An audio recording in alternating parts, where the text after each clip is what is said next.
Just painful. All right, let's go live.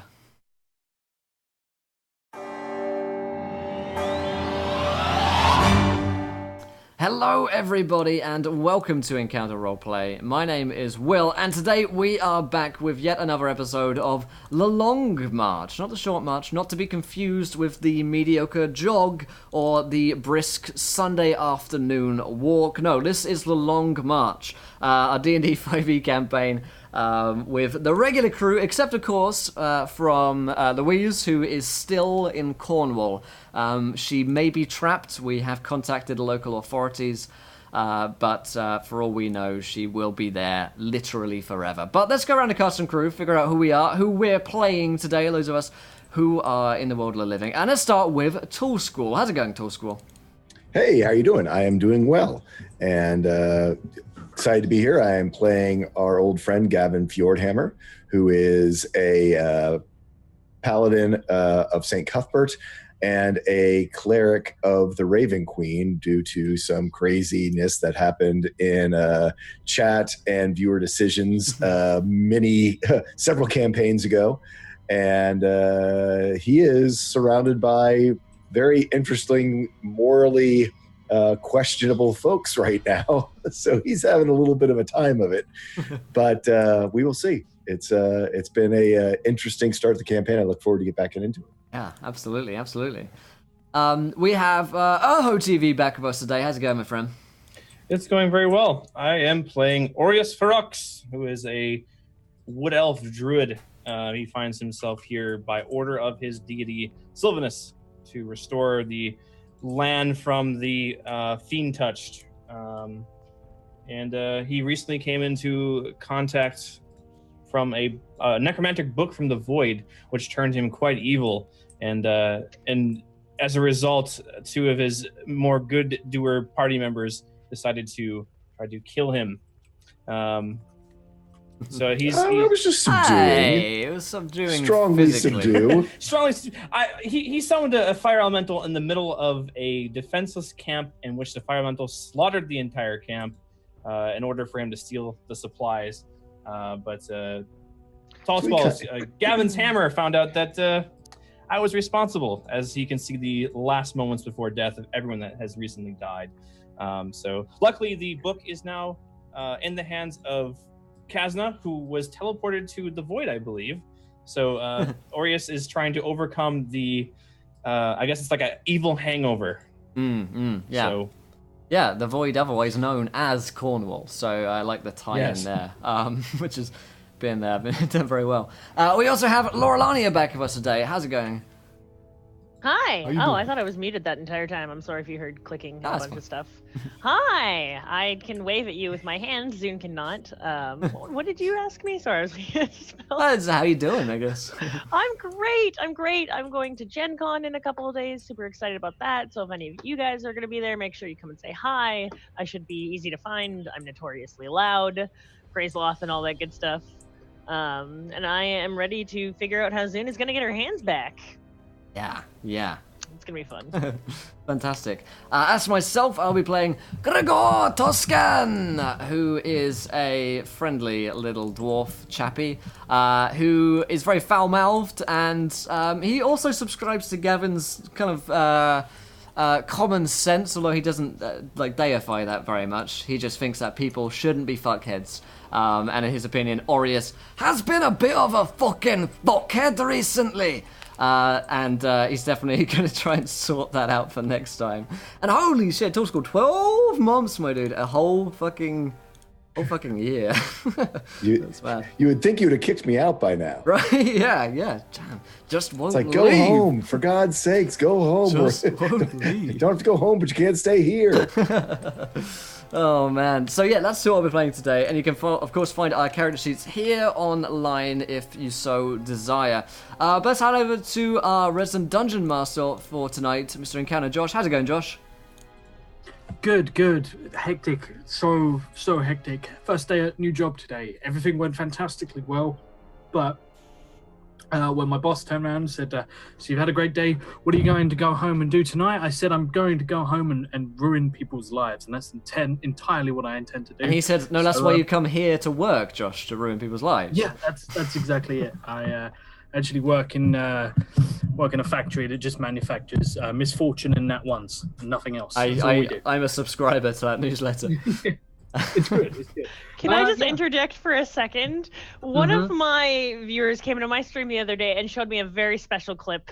It was you falling ass backwards out of your chair, and I pissed myself laughing. It was the funniest thing I've ever seen in my entire life. I don't think that a moment like that can ever be created on Twitch again. It was fabulous. Exclamation point 4. It's so good. Yeah. It's been given its own. Really? It's been given its own place of honor. I watched it. Yes! I've watched it at least 100 times, and every time I laughed. It is a thing of beauty. And if you guys want to find out tons more, if you guys want to get behind the crew that manufactures the chairs, kind of crazy. This is my life. So we're gonna pause for a moment, just while everyone laughs at me over the internet. Yeah. The moment is gone. There it is. So that's the stuff. Mufasa. Yeah, indeed. Mufasa. So, moving swiftly on, not quite as swiftly as I move in that little clip there, but pretty swiftly, we are going to rejoin the Long March, which is a campaign that started off by pitting the party against, throwing them onto the front lines of a war that had been raging for somewhere around 10 to 11 years, in which hundreds of thousands of casualties have fallen, and the world has been kind of screwed over. And the party is now trying to find their place in this new world that now exists. And it's been interesting so far. The party is not a traditional party. There's very little chemistry there. It's just they are doomed to have each other as companions. But they've managed to survive. They've managed to not kill each other. And last episode, someone vanished. Unfortunately, Louise's character Kazna, who is sister to Laura Lanier's character of Zune, vanished into the ether carrying a black book which a lot of people seem to be very obsessed with, either destroying or want so bad they have melted parts of their own body off to try and get. So we look forward to seeing where that resolves. But as we will see the party now, you guys have just rested in a camp that doesn't belong to you, that is surrounded by overgrown grass, that has a massive burnt spot in the center. And this is, of course, the place where Aureus, when he went through his evil stage, where Aureus went all emo. He went through his Spider-Man 3 phase, I like to think. He went, oh my god. Let's just burn that from our memories. He went through that, and he has kind of chilled the fuck out now, we think. But even I don't know. So I'm looking forward to seeing what Aero does with that. But yeah, we're going to have the sort of 4 seasons play. Morning comes.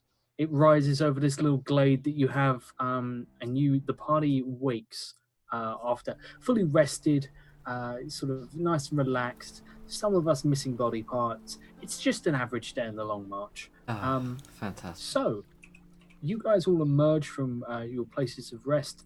And find each other standing in the center of a clearing. And I'm gonna let you handle whatever this is gonna be. Well, just a quick question. I mean, were we there long enough that Gavin could have had a chance to work on his armor? I'm gonna say yeah. I'm gonna say give me a smithing check, because. Also, real quick, you guys know how to interact with today's show, but if you haven't followed, follow. Here's a tweet for you guys, and of course you can donate as well to affect the game. So fuck with us. Can I roll my hit dice? You can have a long rest. You guys have, yeah. Oh, that feels fucking brilliant! 16 on the smith. Okay.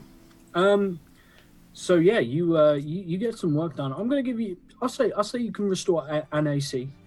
Okay. This is it's going to be until you've got an actual absolute anvil and forge. I get it. So yeah, you begin to slot in ingots and sort of you repair some of the damage, but you still have a large breach. A crit against that's gonna suck. You find yourself sort of gathering together, and you have very little of your journey left. It seems you are gaining significant momentum, and you've almost reached the orc territories. So before we were to take the rest, Orius would try to commune with the void to locate. I believe it's in the gate. Let me just see. Because that's never a bad idea. Never. I believe I'll spend the full 20 minutes. Let's roll 1d100. 1d100. I presume you're going to spend the full 10 minutes. Correct. Yeah. And it failed. It never works. When it does, it's going to be literally though. It's that kind of thing. It's like I have. Yeah. All of a sudden, you got 10,000 gold points worth of diamonds or something. Right. Exactly.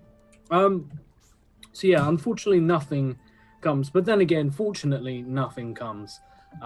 Which is potentially a good thing. Last time you summoned something, it didn't go so well for Orius.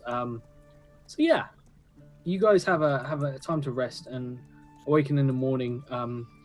Everyone having rested. I mean, obviously you slept through or tried to sleep through Gregor's loud snoring / swearing. Hey, the fuck are you? Violent outburst. Hey, the fuck are you? He just over and over. I think as well we may have a D10,000 roll for Zune that we may not have gotten to last week in all the chaos. Ooh, I think you are correct. We do. I think it got. I think it got lost to the void itself. So please somehow give me some new hands, because I can't cast any fucking spells. If caster is missing hands, they are replaced. You know, stranger things are in that list. I would really like it if her hands didn't show up because she has to use her feet to cast now, and that's going to be entertaining. Actually, that's Zune. After while he's smithing, I will be practicing my pedomancy, which is not as creepy as it sounds. I assure you. Pedo meaning feet, not meaning that. Right. Okay, we may need to come up with a new name for that. Zune may need to pioneer a new name for this. But yeah. Give me an Arcana check, as you, it's all about sort of going through the motions. Do I have inspiration by any chance? Isn't there a feat? Isn't there actually a feat where you? Yes, I did that on purpose. Not at all. Where you actually, it's subtle casting, where you don't use the somatic. It probably is. Yeah, I believe it's Warcaster you can cast without having to use somatic. I believe.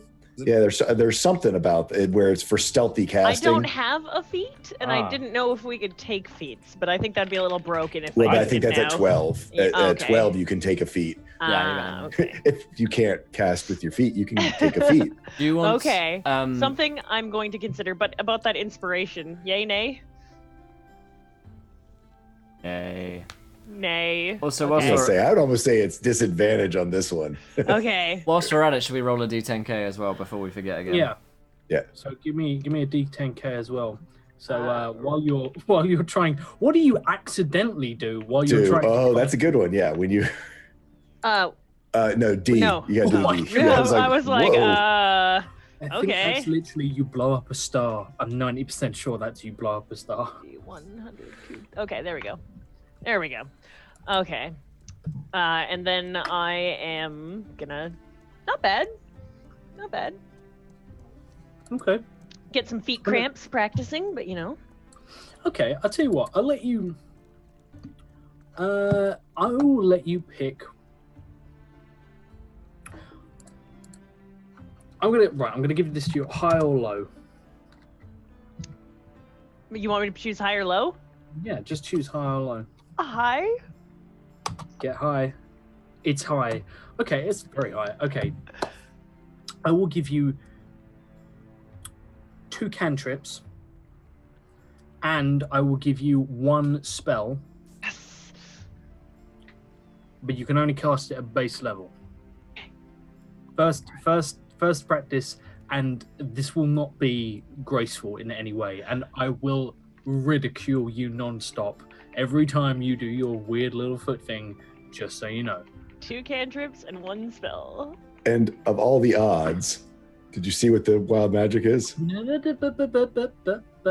I'm not looking. I don't want to. Okay. Don't look. So yeah. So what spells are we going for? I'm gonna go with. This could work perfect. Oh man. I'll come back to you in just a second. Yeah, I need a moment. I need a moment. I need a moment. I think I'm gonna go with fly because I can escape and I can be cast at any level. And I have a wing feather from a bird, actually, Erho, as a matter of fact. And my cantrips, I think I'm gonna go with darkness. I'm going full defense here. Darkness and does fairy fire give advantage to my friends here? No. I don't think it's a cantrip, is it? Fairy fire's not a cantrip. Dancing light, sorry. No, fairy fire is a cantrip, yes. Is it? Nope, Yes. it's level 1. Really? Oh, no, it's definitely level 1 spell that requires concentration, 100%. yeah. Huh. Oh, weird. Okay, I have no idea why it's under my cantrips list then. cool. I'll let you figure it out. Prestidigitation? Yeah. Yeah, prestidigitation is a good one. Okay. Okay. So as you're casting around, you guys come out in the morning. Everyone wakes up, and you get to see Zune, who's been up since the crack of dawn, sort of rose with the sun in a very dramatic training montage. As she's, we've seen her go through the motions and everything like that. But finally, she manages to summon magic, and that magic happens as she's standing there, and there's basically a lot of rainfall overnight, and she's standing there doing her dramatic poses, and finally she strikes a stance. And Zune, everyone comes out in the morning to find you are stuck, chiseling your foot out of ice as you have frozen the puddle that you've stepped in, and it has turned to ice, and it's just everyone comes out in the morning to find her desperately trying to free herself With no hands. with no hands. Are you alright there, love? You look a little bit, stuck in the mud there. It seems as I was attempting to create a new art form for the arcane, I've come across a little bit of trouble. Do you mind with your lava? Be careful, though. I've lost enough. You want me to vomit over your feet? I advise against this. I suggest I produce a flame. Yeah, and my melt the ice. my lava would probably take off your legs, love. Best let Elfie lad do it. Unless you want your feet to match your hands. This is posing a problem. It But would be a elven cauliflower. Mother always said, if you can't find yourself useful, you'll find yourself dead, so I'm determined to live. She's With your dead. permission, I will produce flame to melt the ice. As you will. Maybe we could put some hooks on your hands, a little stomp stairs in. Holy shit, what have you done, Aureus? And that one. Aureus sets fire to the clearing. Just for fucking the Mount second time Doom, in pause 12 4. hours. In 12 hours as he sets fire to the clearing. Okay, And so produce flames appears in my hand, and I can sheds a bright light in spawns of. You can also attack with the flame, also doing blah blah blah action later. I can hurl the flame, so I'm going to hurl the flame at her feet at the ice. Cool. You hurl the flame, and it misses entirely somehow. And you just catch the grass on fire, and once again, the grass is so burnt at this point that there's nothing left to really burn. I just It kind of really give him a burns. what the fuck look. Like, are you serious, bro? Yeah, what the fuck are you playing at, lad? You're not meant to burn a I'm fucking... not quite sure. This has never happened to me before. How embarrassing! Oh, yeah. Sure. Maybe you fucking say. Now, maybe I should just throw up on your feet after all. Gavin comes over and will, I guess, attempt to do the same type of an idea with Sacred Flame. And Well, Sacred Flame can't miss, so Right, yeah. that's kind of why I'm thinking that might be a better idea. Yeah, and Zune manages to break her foot free and sort of puts her hands out to stop her, except doesn't, and sort of collapses on the floor a little awkwardly. But Zune, what you've made some progress. It's hard. It's humiliating. It's you have been knocked down to something that you would. Zune refuses to acknowledge any of that and treats this as I'm creating a new arcane form and I am just as fabulous as ever than before. Who needs hands for spellcasting anyways? Exactly, she says as she stands there heroically in her blacksmith dwarven pants, held up by Oh god! Yes. don't fit. She's so horrible. I have broken Laurelania. So Looking real good, Zune. Looking real fucking good. yeah. I know.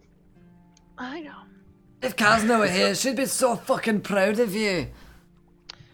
Speaking of, Maybe she's up there watching you, somewhere. Thinking, what a fuckhead my sister looks like right now.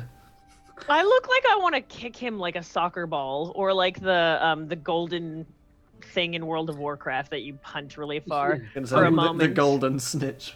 Yeah, the golden. I would recommend you think that through. He's a dwarf in plate armor. Yeah, she Don't wants move. to. you're gonna She stub does your that. toe really bad. If you break your foot, you have one foot.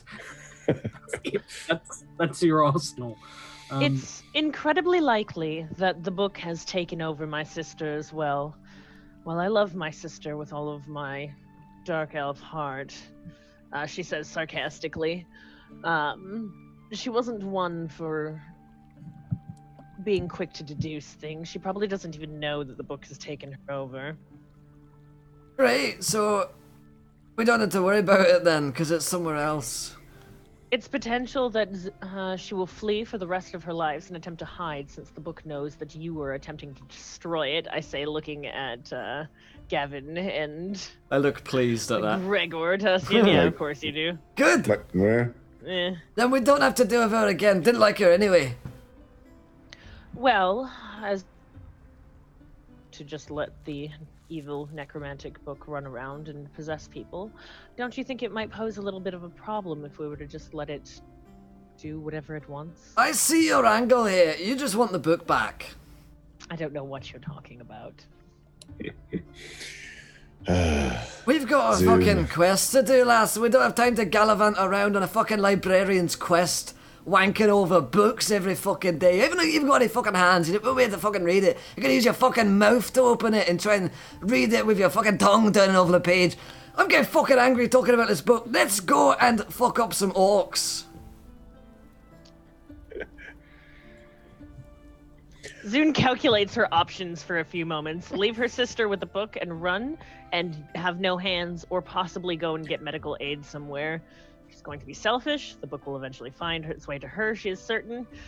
Let us go and fuck up some orcs, as you say. No, we do know. We do have a destination at least. To go to the Pissed Fox.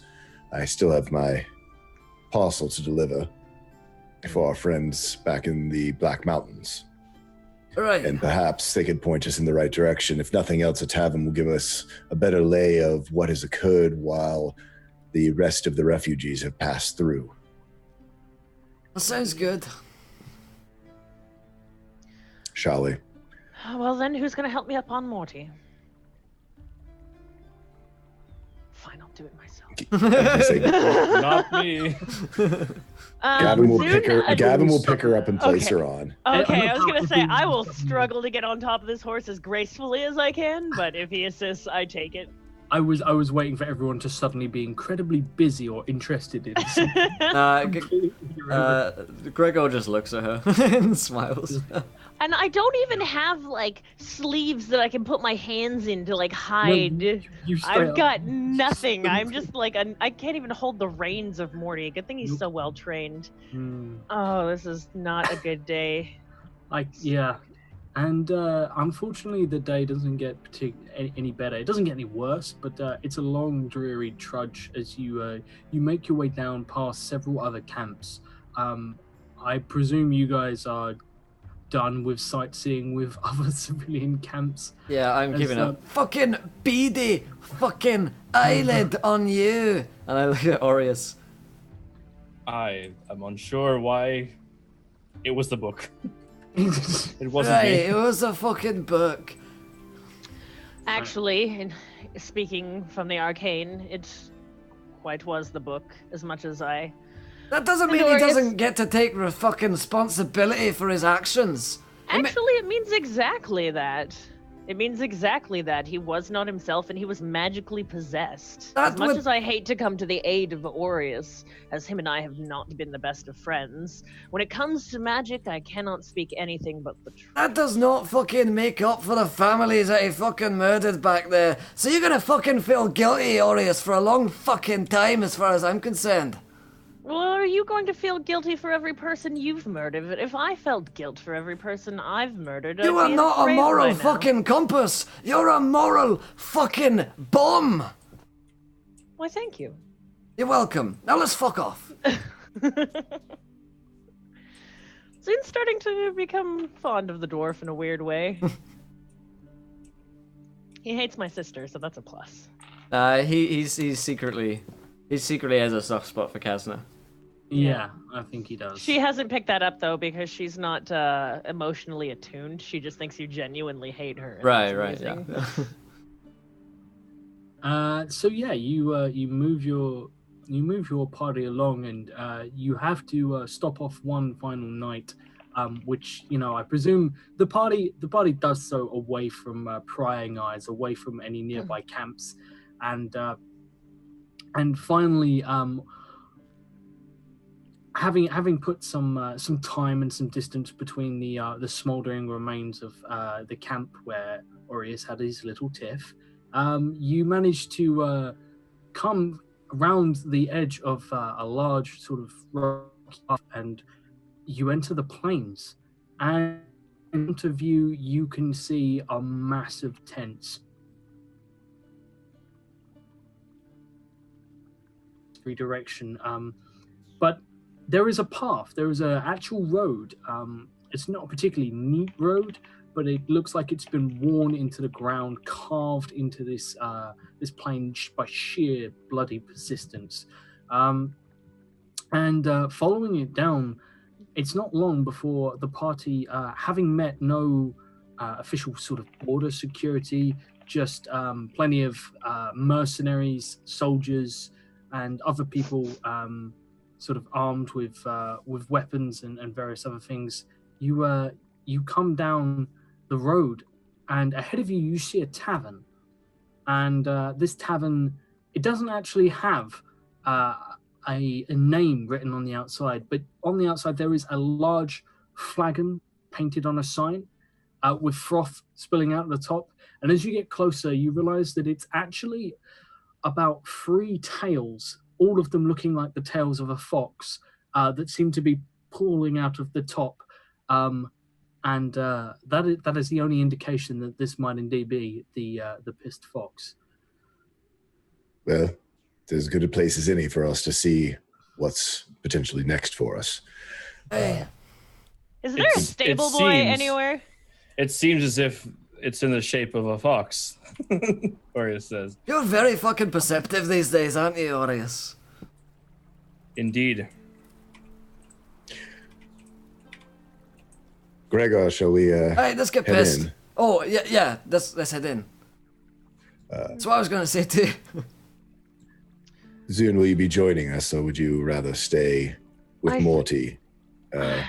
I think I assume she has like skeleton feet out the bottom of her high water. She goes click, click, click, click. Pants.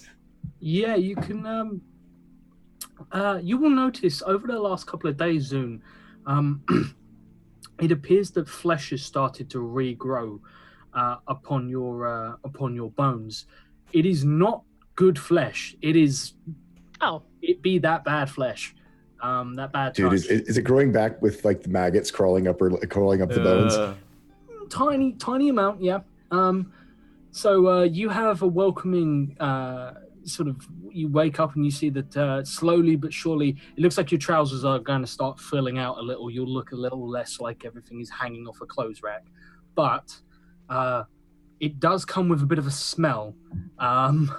So this is something that you may need to monitor. But yeah, Morty draws a lot of attention riding into town.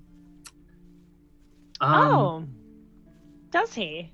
Yes. Can I make any kind of charisma check to hide this as some sort Ride of it out. Just ride it traveling out. show type thing?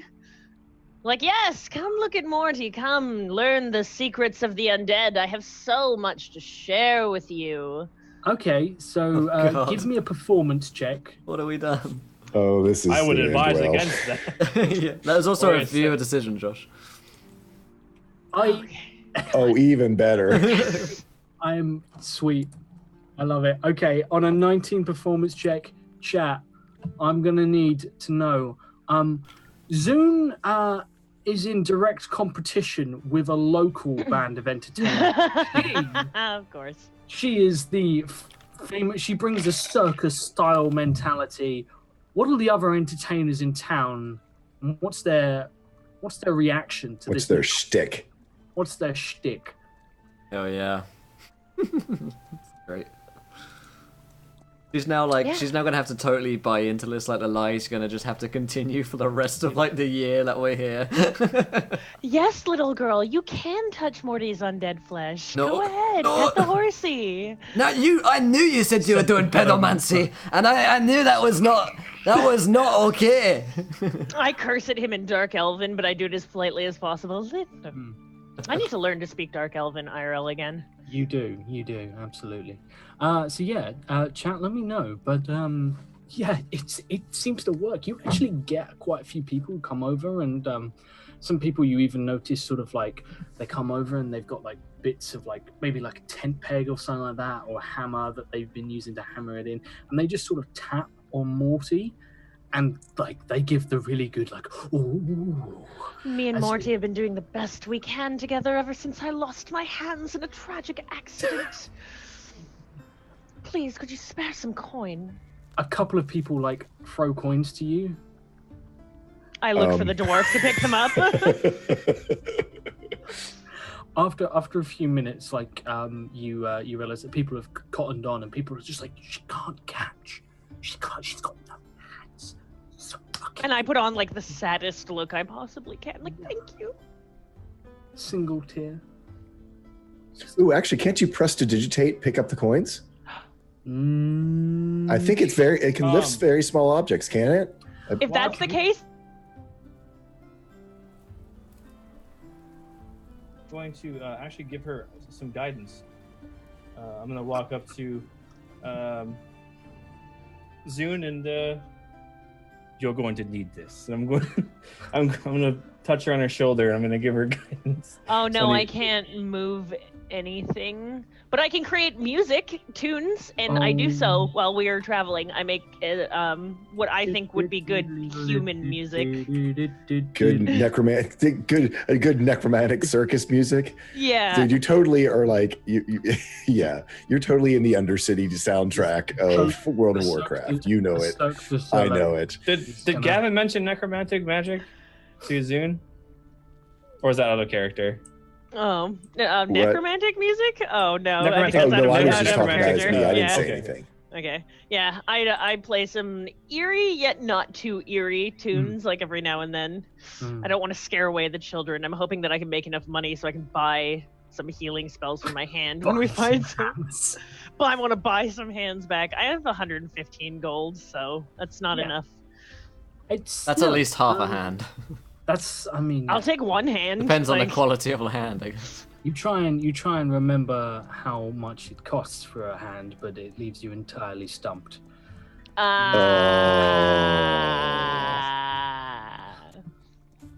Wrong. Just wrong.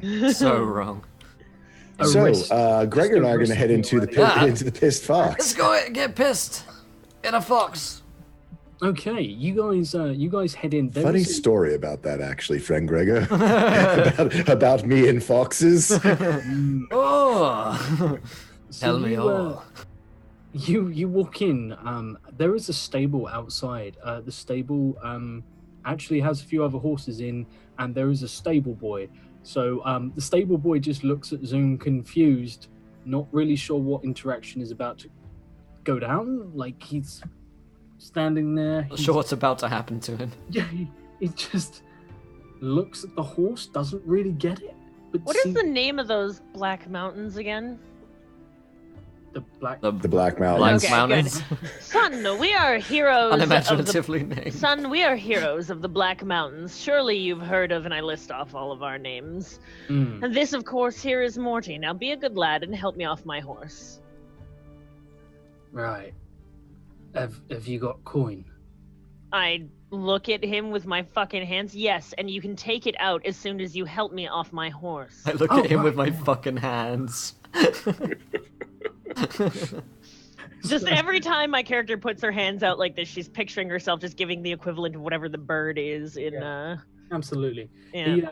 He holds out a hand for your hand, and then realizes and sort of like tries to, like he doesn't really. I give him both of mine and I just kind of like side hop you just off. fall into Yeah. his arms, and he like stable boy, but I mean he's used to. How romantic. As Gavin can attest that fighting horses to get them to obey can really build some muscle. I mean, she is like half skeleton too. Zoom probably doesn't weigh a whole lot right now. No, so She's kind of missing organs and stuff. yeah. I allow him to go into my pouch and take out a coin, a silver coin. He takes it and he just says, that's I'll look after Morty. Rickon. Oh, sorry. Morty for I mean, does he need food? He eats the flesh of the undead, he eats dead Right, flesh rather. Yeah, of course. But seriously, what does he eat? Oh, I'm sweetie. I am serious. Here, take a piece of me. I'd kind of take whatever chunk of myself I can off, and I just hold it out to Morty like I would an apple. Now, here you go, boy. That should hold him for the night.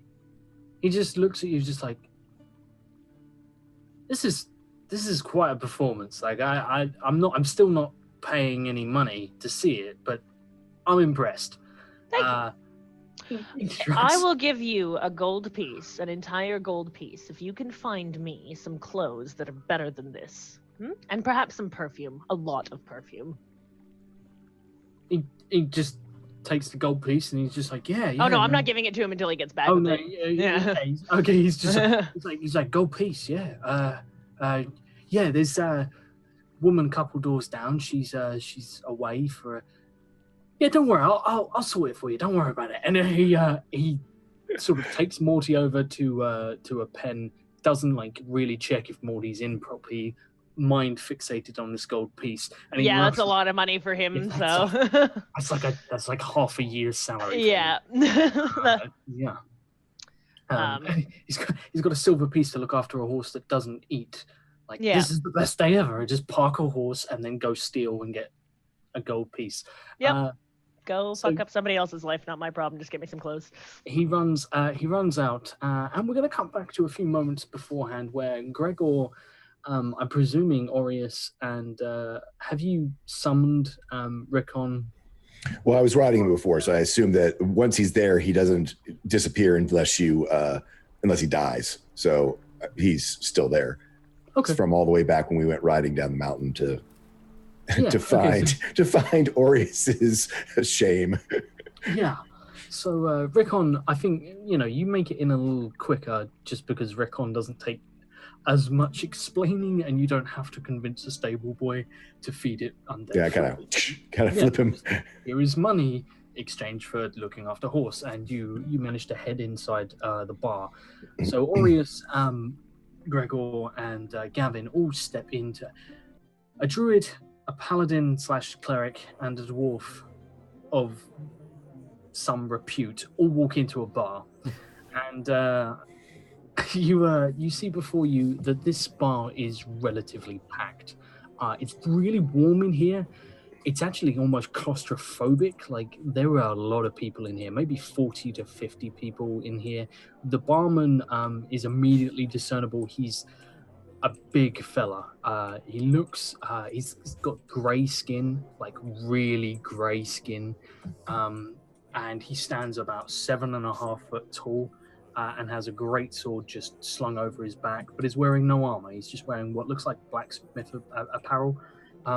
He's in the process of serving some patrons. You can see that there are quite a lot of ex-soldiers from various different backgrounds, but mostly they look like they were either levies or they were, maybe archers or rangers or something. None of them are particularly well armored or well armed, but all of them are very drunk. And business seems to be booming here. My kind of guys. Yeah.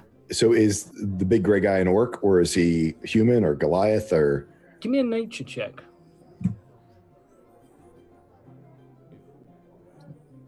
What are you? What the fuck are you? 12. On a 12, he looks like he's an orc, but he's a little bit off. He's too pretty for an orc. It takes you a moment. You sort of give him the hairy eyeball, and you probably look at him a little longer than you should because he catches your eye and seems to see that you're just bogging at him and staring him out. And you realize that this is a Dantese. A Dantese, they're not particularly well known. They're not particularly. They're first of all they're born sterile, and they are half elf, half orc. They are shunned by both sides, and supposedly, basically, imagine all the fury and anger of an orc contained within the poise of an elf, who's probably spent their entire life being hated and kicked. But business indeed seems to be booming here. So, you said something about him about blacksmithing, that he looks like a blacksmith or has blacksmith apron. Is that what you said? He's got like one of those heavy duty blacksmith leather aprons on. Yep. So recovering, Gavin is like, pardon my stare, friend, but I am a blacksmith by trade as well. In fact, I'm in need of a forge and an anvil.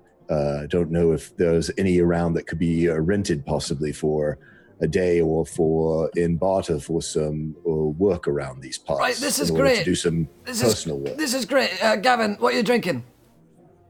Ale, please. Aureus, So, I do you drink? do not partake in Fuck alcohol. me, you are drinking, lad.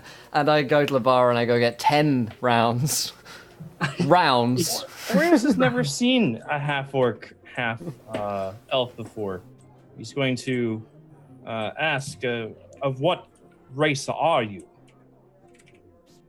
He's going to say this to the... The barman takes in the questions from Gavin, the accusatory tone of Aureus, and Gregor's insane drink order, and he decides to respond to Gregor first, who's the only one who's actually shown any coins so far. And he turns around, and to Gregor's delight, he just takes a whole cask of ale off the side. Knees weak, palm sweaty.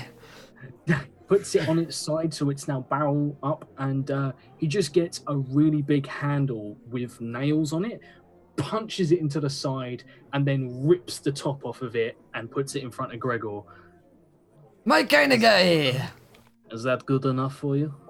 That's some good shit right there. All right, Elf, you gotta down it. And I go start pouring everyone drinks. You are no stranger to the Dwarven customs, my friend. Well, I used to trade a little with dwarves, so I know they like to drink. Again, with a anvil and possibly a forge, I have coin to pay, and I take out a gold. All right. Or even I the don't information, I provide would be any, happy to. Look, for 5 gold, I'll let you use the forge for a couple of hours, but I can't provide any material or anything like that because I haven't had shipment through. Understood. Actually, I assume by your sign that this is in fact the pissed fox. Depends. And he looks around and nods and just says, it is right now, yes. Okay, so I got a note from last time, and am I looking for a guy named Clay, or is the thing that he handed me a tablet made of clay? No, it was a stone tablet that had some kind of message on it. Right, no. Clay was a name you were given. Okay. So I couldn't remember. I remembered him carving into the. I was like, well, was he carving into a clay tablet? And that's why I wrote clay down. No. I'm also looking for a gentleman named Clay. I have a message from the Dwarves of the Black Mountains for him. Right. Well, you're not going to find a gentleman called Clay. But I am Clay. Very well, then. I have a message for you from the dwarves, and I hand him over. It is encrypted. I assume that it will protect itself from anyone. He takes it and just slams it repeatedly into the bar until eventually a small sliver of dwarven runes sort of fall out. And then he literally starts. This whole thing's like a puzzle box, but he just smashes it to pieces on the bar and then does it like a puzzle, like an actual puzzle laid out, and just like starts to line it up, trying to figure out how it works. And he pauses, looks at you, and is just like, I can't stand fucking puzzles. So he basically took the Rubik's Cube and took it apart in order to solve it. Yeah, smashed it. Love it. And then is just now arranging it in color coordinated order. He says, so is everybody drinking or? Greg, are you sharing or should we get our own? Oh shit, no. The dwarf ain't sharing, I tell you now. And he fixes Gavin up with another thing and says, really fucking roaringly drunk. He looks at Gavin and he's just like, so, I'll answer his question in a minute, but first of all, what the fuck are you? Wait, me? Yes. I am human. I am from a paladin of St. Cuthbert. He just hammer punches you in the chest a couple of times, like not knowing that obviously you have a chest wound, but he just hammers on your chest and it's just like, what in the fuck did they carve you from? Granite and horses. My village was a farming village that had many rock falls when I was a child, and it was up to all of us to, every growing season, move granite boulders around the valley in order to make the fields clear enough for us to not starve each winter. You come maybe 2 months earlier, you might have found work in the fields, but as you saw outside, there's no fucking room anymore to farm anything. And to answer your pointy-eared prick of a friend, I'm a Dantis. A Dantis. Half elf. You seem elvish. Orc, I see. I have yet to meet an orc. I lived in isolation for many years to this out. That's all right. Hang around for long enough, and I'm sure you will shit out many Dantis babies. I am not interested with procreating with your kind. However, okay, I am time to calm down. You I would not have sex with any people of your race. That's what you just said. Okay, everybody, another drink. He's a charmer, isn't he, folks? Just put drinks in everyone's mouths. Yeah, just like... Enter Zune? Yeah, and at this point, Zoom walks in to disperse and basically, like, calm everyone. You're going to have to bear with me a second. And everyone in the bar is now looking at Zune because there is not a single other drow in the bar, and everyone is suddenly paying attention. There's still light chatter going on. Who's that? She looks weird. So your anvil and forge around back. He literally hands you a heavy iron set of keys and just says, try the keys until one of them fits the lock, and he hooks his thumb to one of the doors that leads out back. Gavin goes, I believe I'll quench my thirst first, but then I must get to work. Fair enough. Dunzo, did someone say racial tension? Let me show you some racial tension. I am Zune Vandry of House Vandry, last of her name, traveling performer, master of the undead. It is good to see all of you fine folk here this evening. And she walks as gracefully as she can to the bar. Gavin, Strip, who's bitch! Comes from the back. Gavin, who's not good at hiding surprise, just is kind of like, who the hell is she? It's like, she's being nice, she's being presentational, she's being outgoing. Zune has something she wants. Yeah. How are you all doing this evening? Clay just looks at you and just, I wasn't expecting another drow. That's interesting. You Another? You don't say. And her eyes kind of flash for a moment. Look, if you have problems with her, I don't want to hear it. I don't want to know about it. Start a shit in this tavern, and even myself or my wife will gut you. Understand? Of course. She makes You a mental say- note to kill their entire family before the evening's done. You say another Of course, drow. never. What could I possibly do with these hands? I say, looking up at him and giving him the sad eye. Of course, I have gold. I know you wouldn't take pity on a poor creature such as myself. No, I wouldn't. Perhaps a glass of wine before I fucking That was creepy, the way he pulled that off, because I genuinely didn't see your lips move. But he turns around and he just says, if you're paying, you'll have no problem from me. Anyone else starts any shit, there will be problem. And he comes over and he just hands you a bottle of wine. No glass, just a bottle.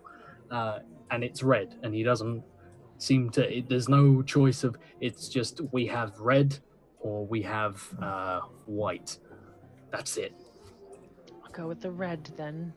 Orius is sitting here in contemplation. There are more than 2 of these drow? That's too many.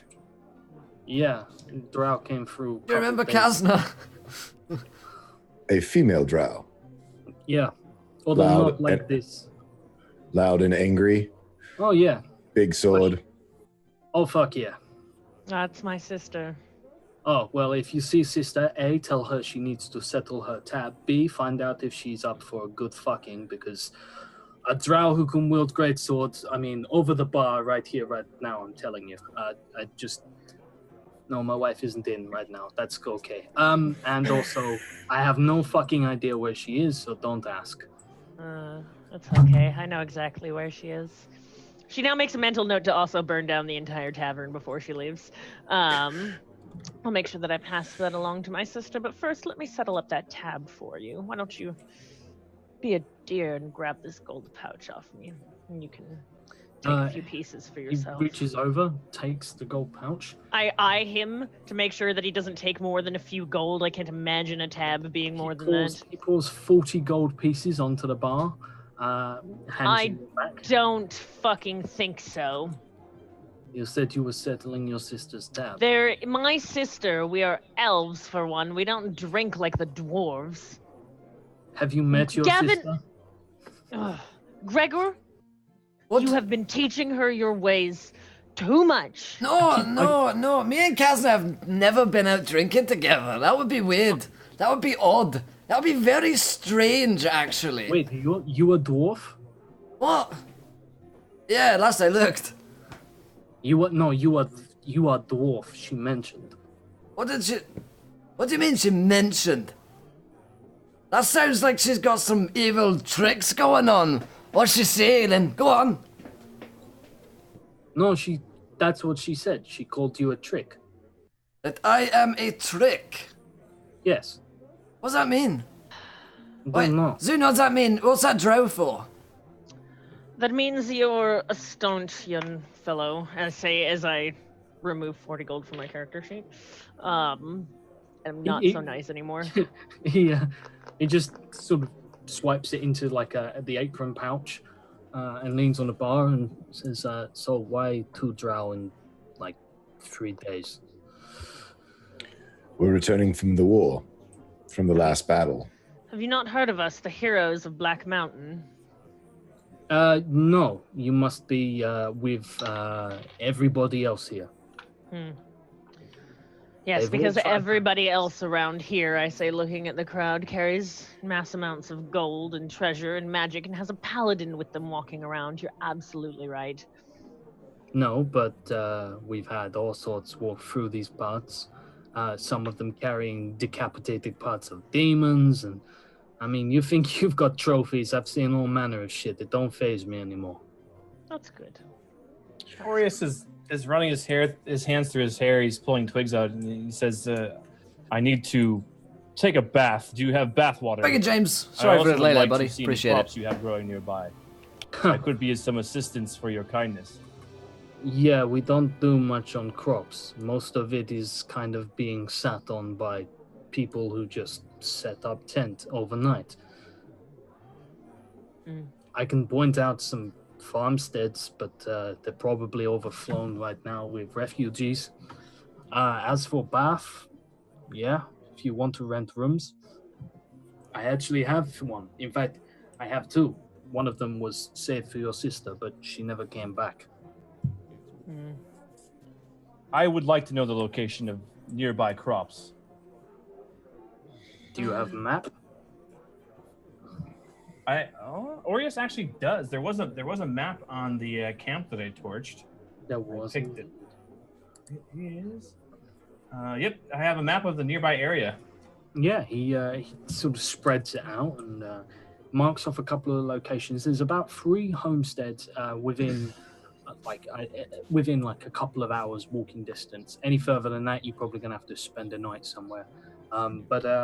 Yeah, he points them out, and he sort of like with like just a burnt piece of charcoal from behind the bar, just marks with an X 2 of them, and just says, "I know those are both flooded with families, children, soldiers, all manner of stuff.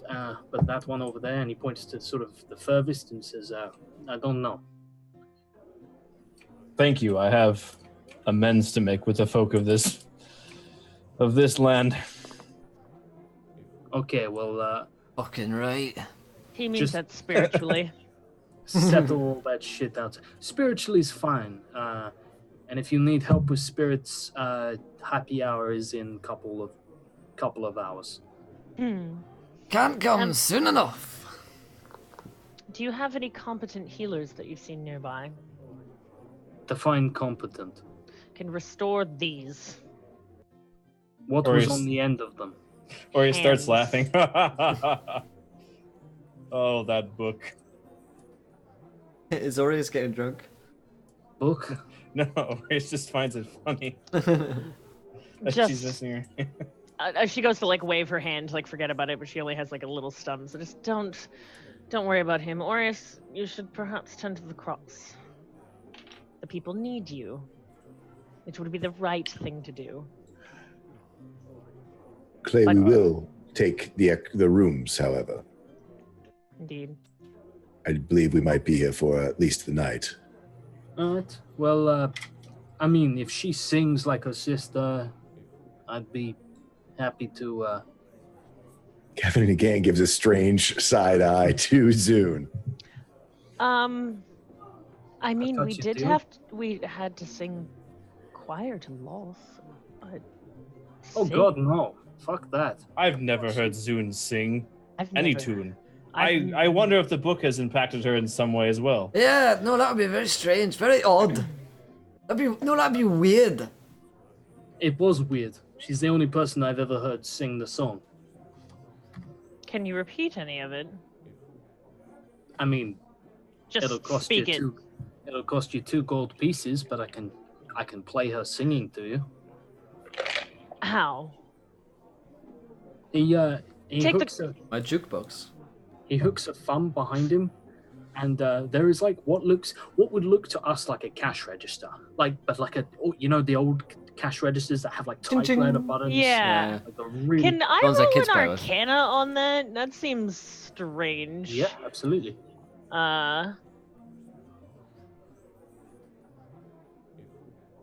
What is that? It is not arcane in any fashion. It's mechanical. Okay. It's basically it's a music box that you play with keys. I forget the name of one. I've seen one like on the History Channel. Okay, I give him the 2 gold because she's just Zune is genuinely curious at this point. She's never seen anything of the like, and she's never heard her sister sing. Could you open the bottle of wine for me, Gavin? I'm sorry to keep asking you these things, but until I get my hands back, I have no choice. Yeah, and he's actually even so yes, he does, and he takes a reed from out of his pack, just things that he picks up, and sticks it. He pours a glass and sticks it in there, and it's just like, I figure drinking out of the glass would have been problematic. Zune gives you the most real smile she's ever smiled and is absolutely delighted, and probably the most emotion you'll ever see from her again, but she is genuinely thankful. That moment when you Gavin, you give Zune the ability to strawpedo a bottle of wine, and she is happier than you've ever seen anyone. Yes, she's about to. This bottle of wine's about to go mainline. Yeah. I prepare to hear my sister singing as I sip on this disgusting fucking shit, but you know what? Whatever. It's not terrible. Actually, is it actually disgusting? It's pretty. The drinks here are pretty. They're all of them are way too strong, but they're not the worst in the world. They're just foreign. Because it's probably it's looted, right? It's like it's spoils of war. Oh yes. You never know whose rich basement you got into. You remember when you guys raided a caravan and you didn't find any rations or anything helpful, but you found all of the fancy champagne and shit they couldn't afford to take with them. Yeah, someone's been collecting all of that. So yeah, not too bad. But Gregor, you are dwarvenly drunk. In a way that only nice. can get you drunk. Feels good to be drunk again. It's been so long since I've been drunk. Yep.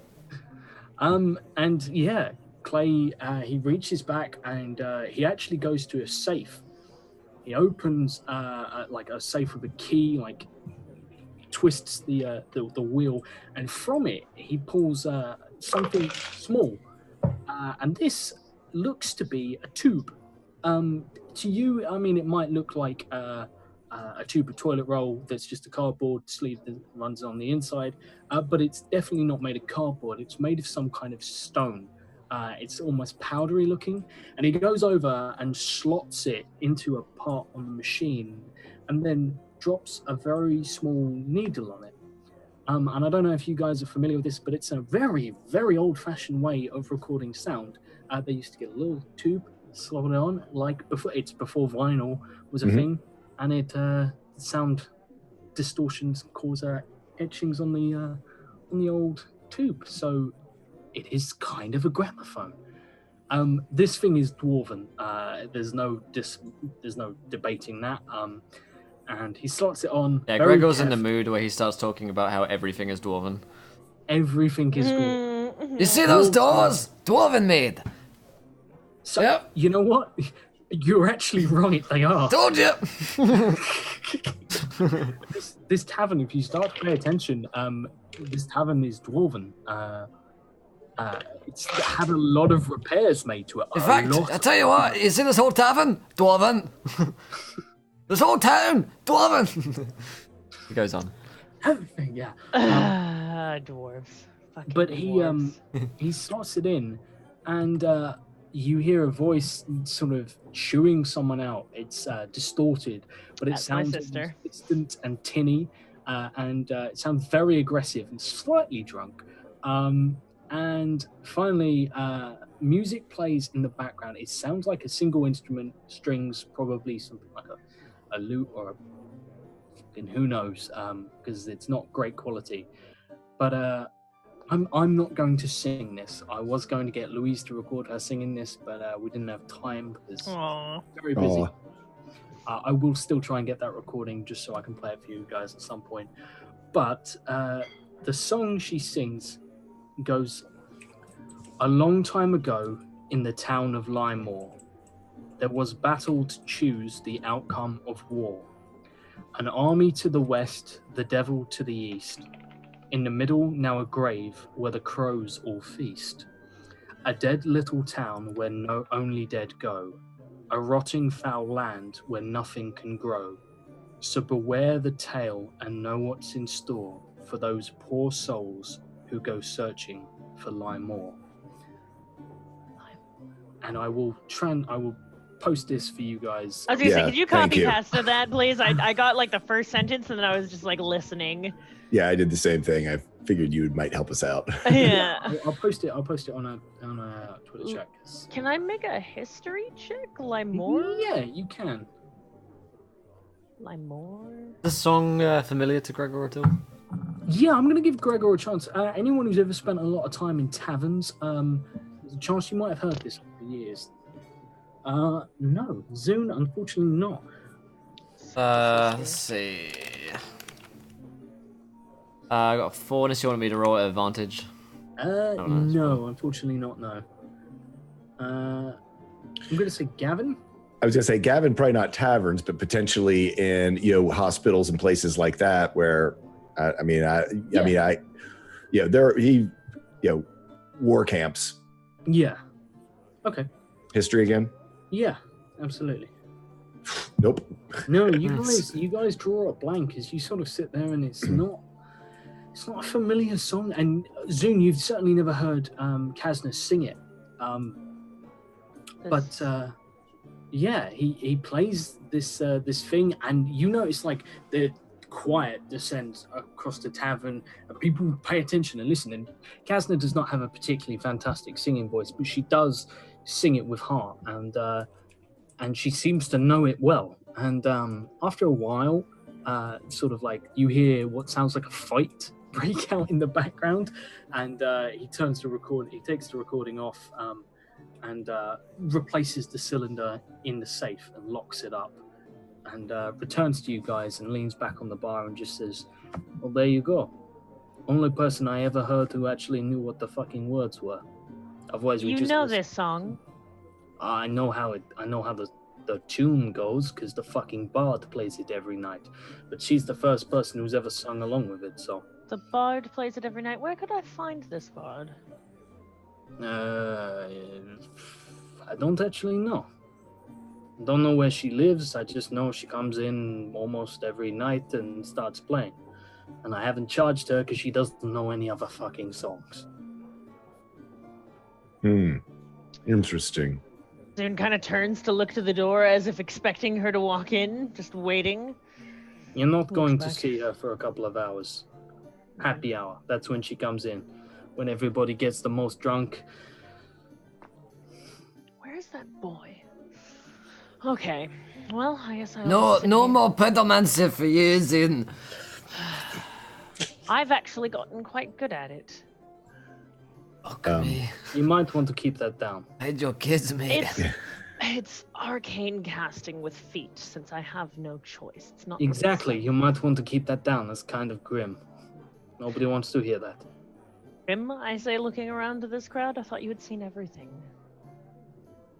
God, Some of it, you have to draw lines somewhere.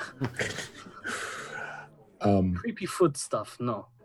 What cantrips does Zune have? I know Orios heard this earlier. Prestidigitation and Which is what again? What does prestidigitation do? It's like Minor clean your clothes, minor make some tricks. music.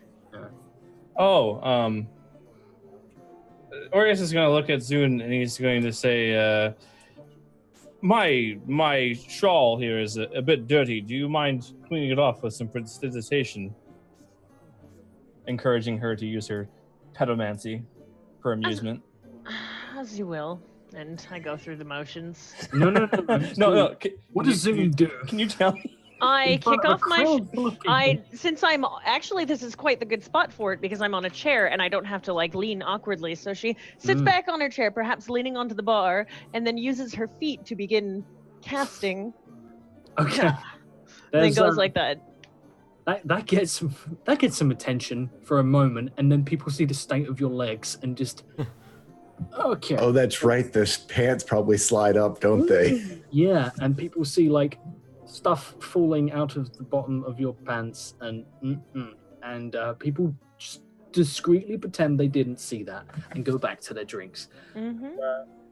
Clay just, okay, that's fucked, but sure, whatever. As soon as I can get my hands back, I can take over another body, and I won't need to be like this. Gavin sort of. Do you translate for her, or what's the deal? Gavin just kind of sighs and just like. He turns around. He gets another sort of cask, puts it down in front of Gavin, and it's just like, "You'll need this, don't you?" Actually, I will be back for that.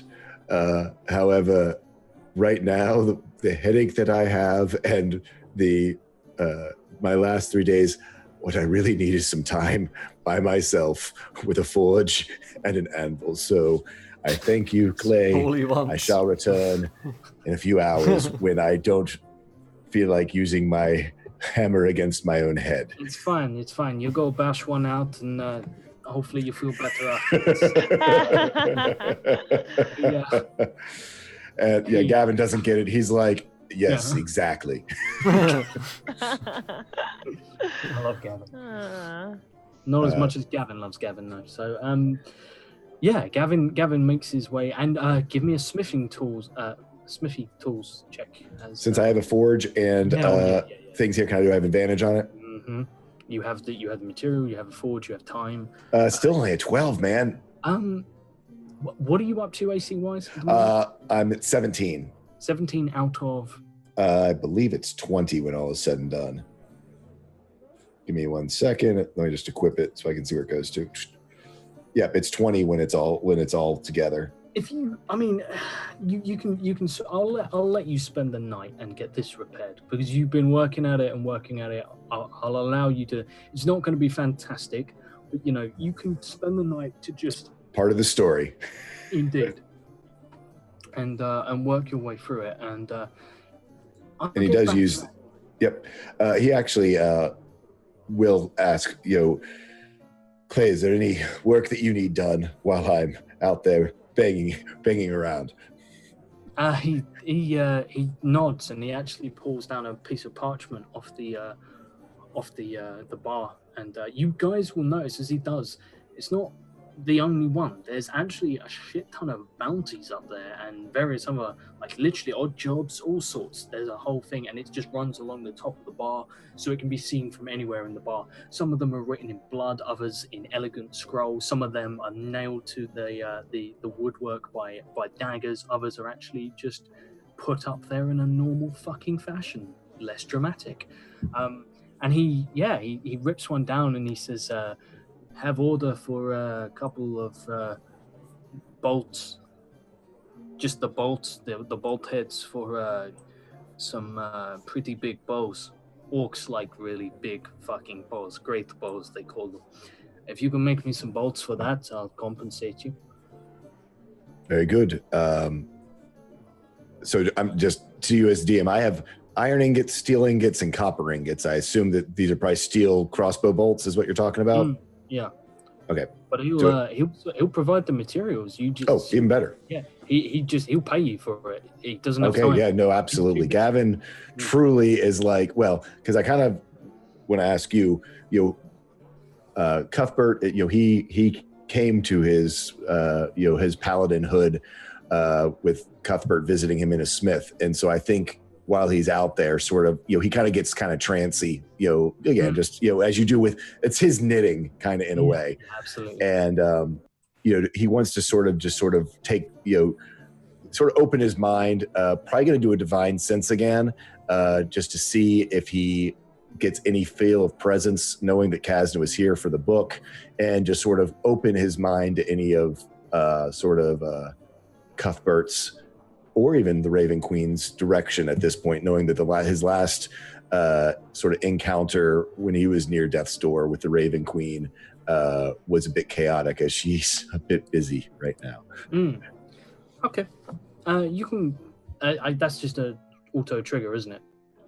Divine senses, but the divine sense is just like a 60-foot thing. Yeah.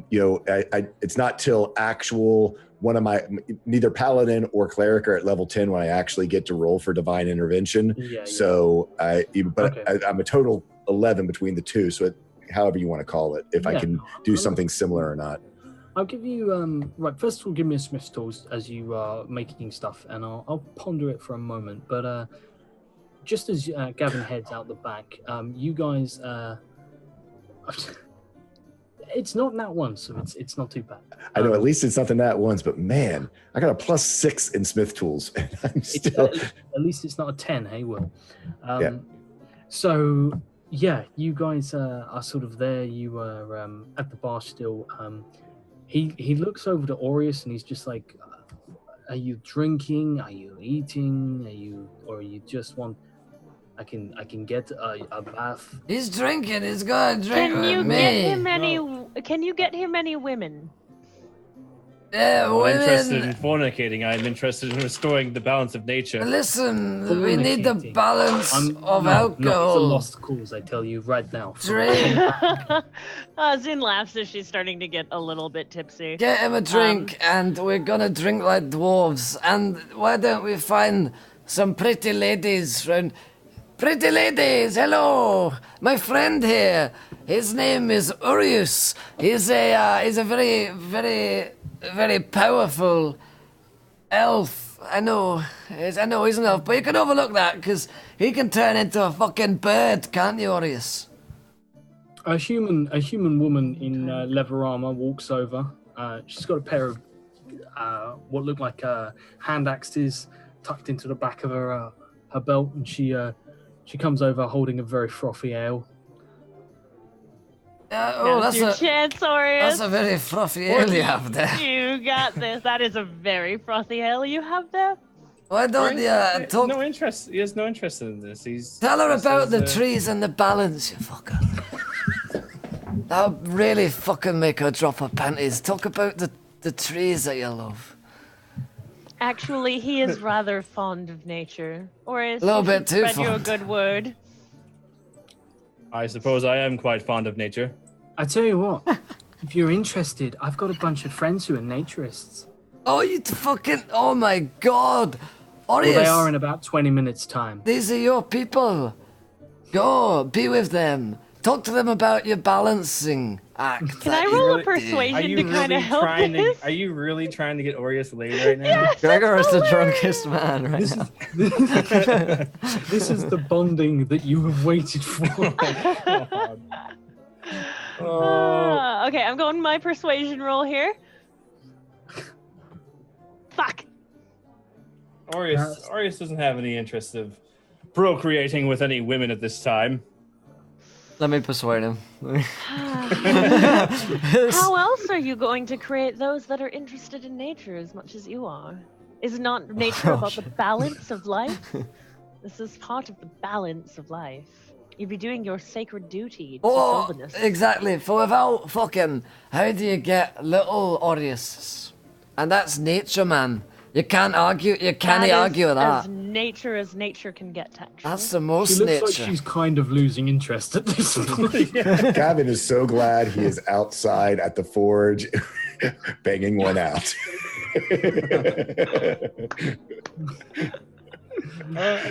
Aureus just has no interest unless someone can persuade me otherwise. What would I have to roll? Can I against persuade her to be No, you interested? don't. You can just not do it. I was gonna say because Aureus isn't the type of character that just wants to bang tavern hookers. She's Or not a tavern tavern wenches. hooker. She is a fucking lady in some leather armor. Now, lass, tell me, what's your name? Stella. Stella. Only name that came from that. Stella. Oh, I take a drink of my unsponsored Stella Artois. And, dear. But you taste delicious. No, I didn't say that. That's weird. I say, tell me, so are you into druidry and stuff like that? Do you know much about that? She looks at the assembled sort of people and she sighs and she puts a hand on Gregor. It's always a good sign. grabs Gregor by the scruff and just says, All right, fine. If you're not into that, I'll just fuck the dwarf. And Gregor, you are now being dragged. No, somewhere. Orius, get back here, Orius! I'm wearing like my plate mail armor, but still she's moving. You reap what you sow, friend. It's literally I feel bad for her vagina. It's gonna be all kinds of Bernie later. Limor. Clay's just like counting them down, just like 2 left. Doing well. A town where the dead only go, like a ghost town? Are you trying to figure out? I am. It is plaguing me. Oh, is that what it is? Because I thought it was skin condition or something. She says, not even really acknowledging the. She waves, but nothing happens because just no hands. Limor, have you heard of this town? no. Although, well, I mean, sort of. Are there other? There's no other songs by the sound of it. Legend. Where's this drown? I mean, I don't. A long time ago, in the town of Limor, there was a battle to choose the outcome of war. An army to the west, a devil to the east. In the middle now, a grave where crows all feast. A dead little town where only dead go. A rotting foul land where nothing can grow. It's here! No. Nothing grows Is it here. here? A I mean, long time yeah, ago. right. Nothing does grow here, but But it was a town long ago, and Maybe the Deadland.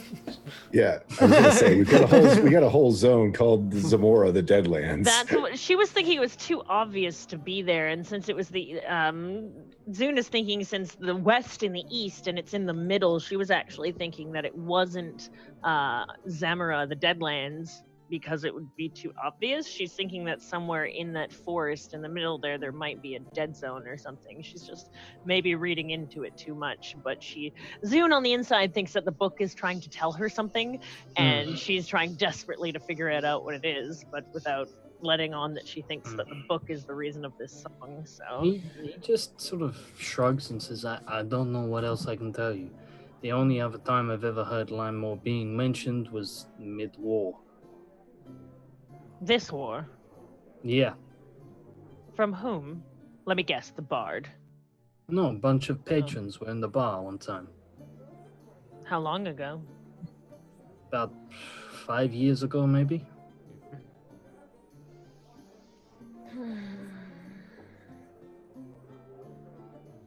This is a puzzle. I like puzzles. Or was it 6? Maybe about 6 years Where ago. is that boy? I told him I'd give him a gold piece for clothes. I'm tired of What wearing boy this. are you smithy. looking at? The stable boy. I'll probably check out back. She gets He's up probably and looking for you in the stable. The only place he knows to go. I go out to the stable and see if he's there waiting. He's there. He's actually Okay. looking after Rickon, who is currently causing shit, because Morty is causing shit, and therefore every horse in the stable is causing shit. And it's Rickon, just Morty. no fucking idea how to handle this. But he does have clothing. It's not great. It's out of fashion. But I it don't is care. It's feminine, better than a fucking and it will fit you. smithy. Yeah. Yeah. I give him a gold piece. I command him to help dress me, intimidating him if I need to. He's fine. He's absolutely fine with undressing you, and then he regrets it. And then, I was yeah. gonna say he did not get what he bargained for. Yeah, no. He's so disappointed. As soon as I am dressed, I try to do what I've seen Gavin do so many times, and since he's not here to make fun of me doing it, I attempt to be the stern horse wrangler and Rickon, Morty, enough, and I try to grab their reins and pull Roll them. me- You can't grab that reins, but we'll roll me an Well, animal. I can wrap it Wrap 'em around between and the stumps. pull. So I attempt to be as cool as Gavin. What am I rolling here? Animal Animal handling. Oh yeah, this is Animal gonna. footling. Yeah. Hand being part of that, yeah. No, you don't seem to calm them very easily. It takes a while, but finally they cut the shit. And finally, we're just going to look at Aureus, who is left alone in a bar with Clay, who he insulted racially immediately. But Clay just looks to him and says, "So you don't drink, you don't fuck. What do you do?" Alcohol dulls the senses, and fornicating is for the purpose of reproducing, not for pleasure. Okay. Well, I can't reproduce, so. So glad that's out of character. So Aureus is going to look at Clay and he's going to say, "I'm going to ensure that this land has plentiful food. Your nearest farmstead, I will head there now. As for my companions, I'm not really sure what the dwarf is doing. I have an idea, but You hear from... make sure he, hopefully the woman doesn't figure out what he really spews out." Real quick, Oven is laid back at a Kickstarter and donates 220 fucking pounds. He's banking this to do stuff. And we What's are gonna happen now? fucked. Holy fuck, 220 pounds, dude. That's like $1 million American dollars. That is, yes, over a... $350. I don't even know how to $9. react to this. If I had confetti, Holy I'd throw it in the air right now. Here's some fucking hype. Yeah, there we go. Holy shit. Ah, Thank that you, is Evan, some so fucking much. hype. Now shit is gonna go down. Holy, I don't. What? Evan What do will, you want to do? Evan Just will, cause? he'll let us know. Yeah. Okay. Fucking, you let me know. You let me know immediately. Yeah. We're gonna make some shit happen. Oh god. Right. Okay. Gregor is suddenly incredibly nervous that he's being dragged away by this lady. But a few moments later, Gregor will come back, and he's still wearing his full plate mail armor, having escaped the clutches of this lady. Having realized that you literally have a function in your armor that means you cannot be displaced by anyone else. Exactly. Yeah, I turn on my. Forgotten Yeah, everything. yeah. And I stop moving. I get a mount, a ram. Oh fuck. Okay, so I'm gonna come back. That was a close shave right there. She was for you, Aureus. You know, I would have felt bad. Stealing your thing, woman. She was not mine to begin with. I had no interest in her whatsoever. Yeah, no, same. So, it's not like this. Not like I'm married or anything, but Dwarf. Hey, What the fuck is that? He says, pointing to the door. I look to the door. that's a ram. There is a ram, the biggest ram you've ever seen, with the most voluptuous horns you've ever seen. That are just fucking huge ram's horns. And it is currently, like, there were two people, like, drunkenly walking out, and they're now leaning against a ram and have realized that there's something obscuring them and can't quite, they're like trying to figure out what it is. That's a dwarven ram from my friends from the Iron Hills. Right. I think. What is it? Pretty horny looking. Is it coming in? Maybe I should stable it. Is this anyone's ram? Excuse me. Does this ram belong to anyone? There's a ram in the door of the inn? Yeah, it's just, it's wedged in the... Can you speak to it, Oris? I She was says, gonna sipping say, out of her wine bottle. I don't think I have the spell prepared. Didn't expect for a ram. I No one expects a ram in the door. I of the did not of the expect to tavern. find wildlife in here. I don't have. Lewd. Well, maybe we felt sorry for you to fuck Aureus, eh? I go to a ram. Does it have any, like, name tag on it? No. The ram just bleats and it comes in, sort of like pushes in. It kind of tramples the two people who are trying to walk out, who sound like things break under this ram. And it comes in and... starts drinking his beer. Start drinking Gregor's beer because start licking sort of like beer from Gregor's huge cask. Okay, well, at least he's got some sense about him. Let's take you outside, lad, to the stable with Morty and Erok. Or, no, that's no, Erok is not here. Rick and Morty. It's Rick and Morty. Rickon and Morty. Rickon and Morty. That's one. The ram turns and it heads to sort of. It doesn't head outside. It heads towards the side of the bar, and you see it just start its way upstairs. And Clay just looks to Gregor and is like, "Is it getting room now? Or what the fuck is going on?" I think we'll give him some space. That animal's acting intelligently, and it is disturbing to Zuna. I'm going to follow it upstairs. I drunkenly follow him. It goes upstairs and it goes to a door and it just butts its head against the door. There's a pause. A couple of minutes later, someone opens the door, bleary-eyed, and just looks at the ram. The ram looks at it, and then the ram just moves down the corridor. And it does this a couple of times.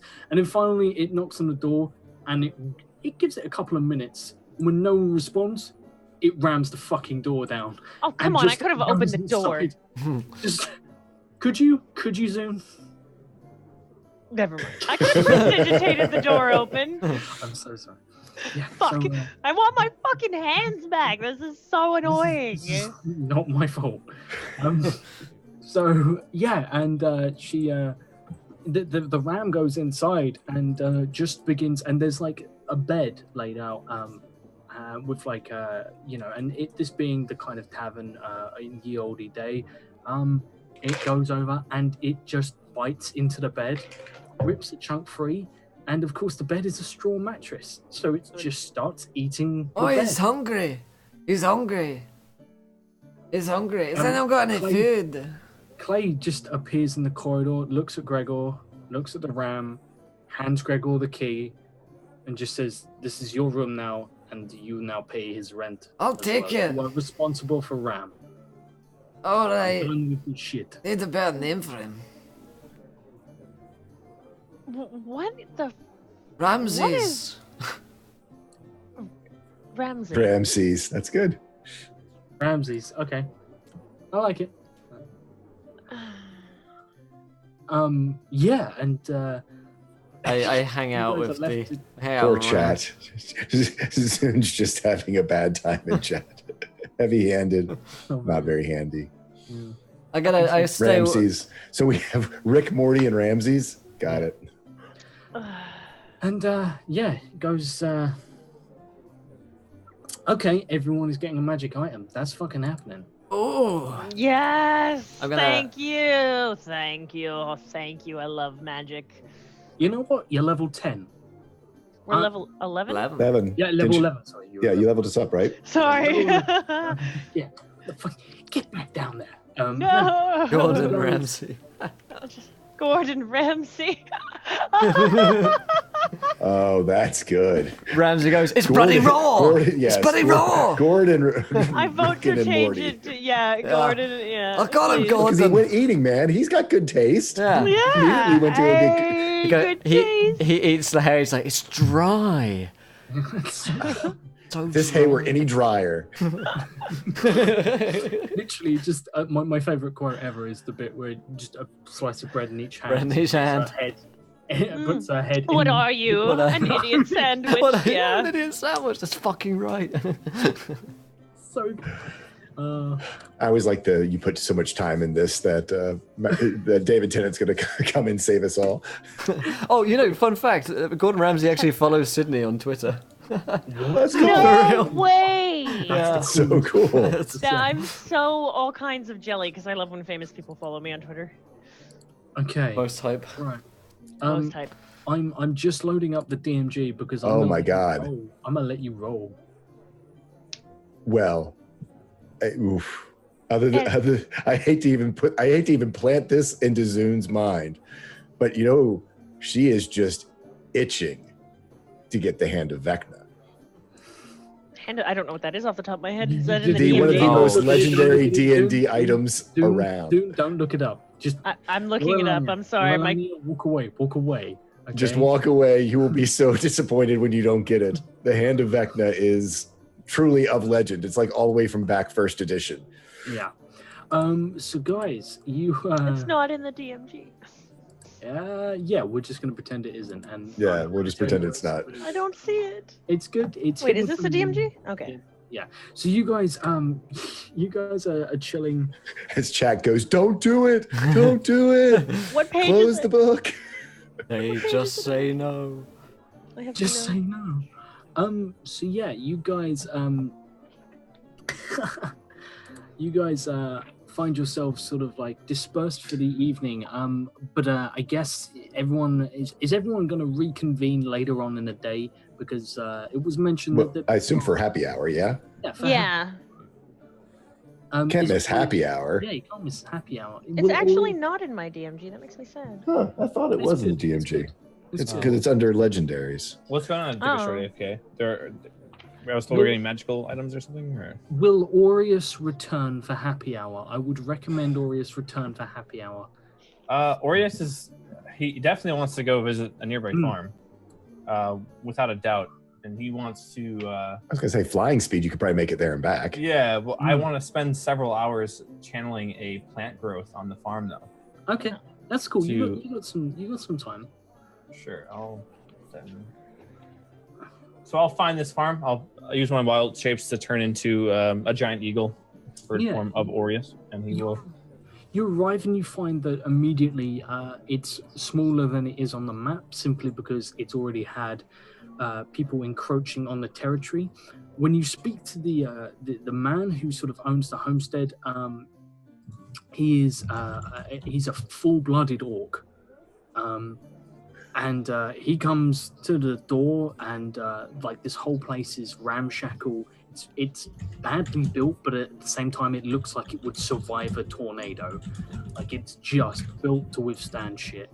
But there's no decor style. It's just of anything they could find. But underneath it all, it looks vaguely dwarven. And he emerges, comes out, looks at you, looks around, confused, looks back to you, just what?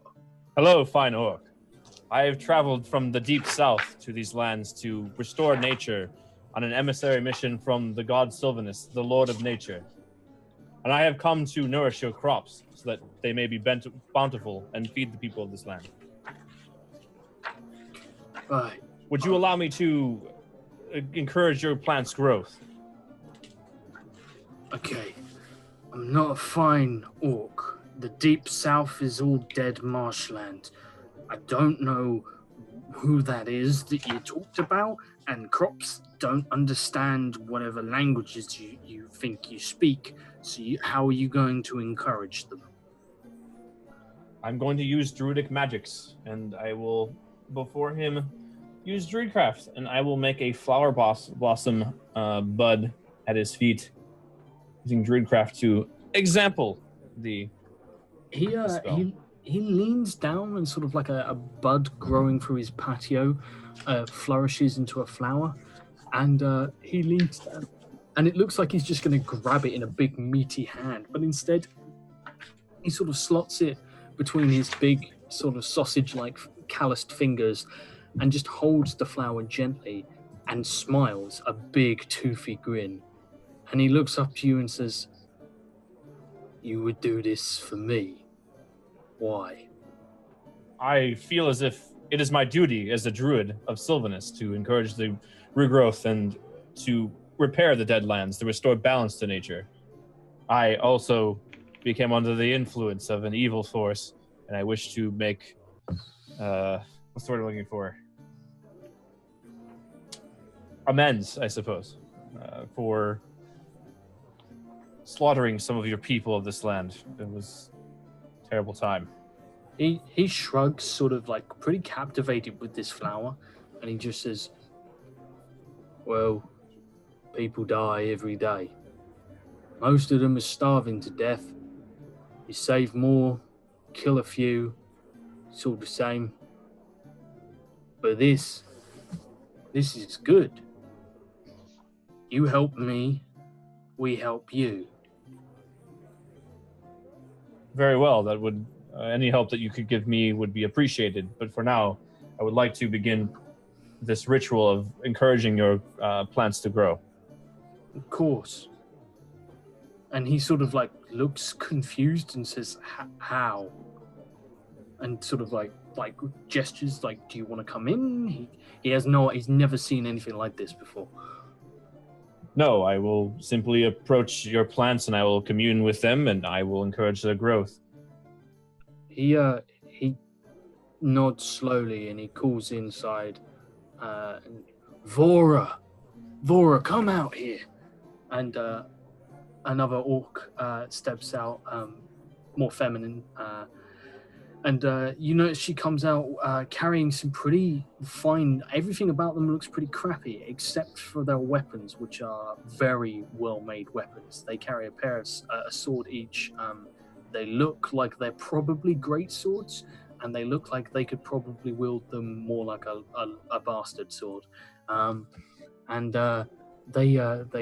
He says, Vora, he's a man says he can make the crops grow. She rolls her eyes and just, you'll have to forgive my husband. He's a little slow. What is it you're here for? I've simply come to restore balance of nature. That's why I'm here. I will require 8 hours of time, and I will make a half-mile radius of your crops grow and enrich and yield twice as much when they are harvested. Will remain enriched for about a year. She smiles and she looks like she's trying to hold the smile back, and she looks around as if to sort of see if like you have friends with you, as if this is a scam. But I think Aureus just wears himself so hard on his sleeve that she doesn't really get it, but she says, if you can do something to help, you'd be saving people. A lot of people, not just my family, but anyone we can share with. We'd be happy to. It is Sylvanus's will.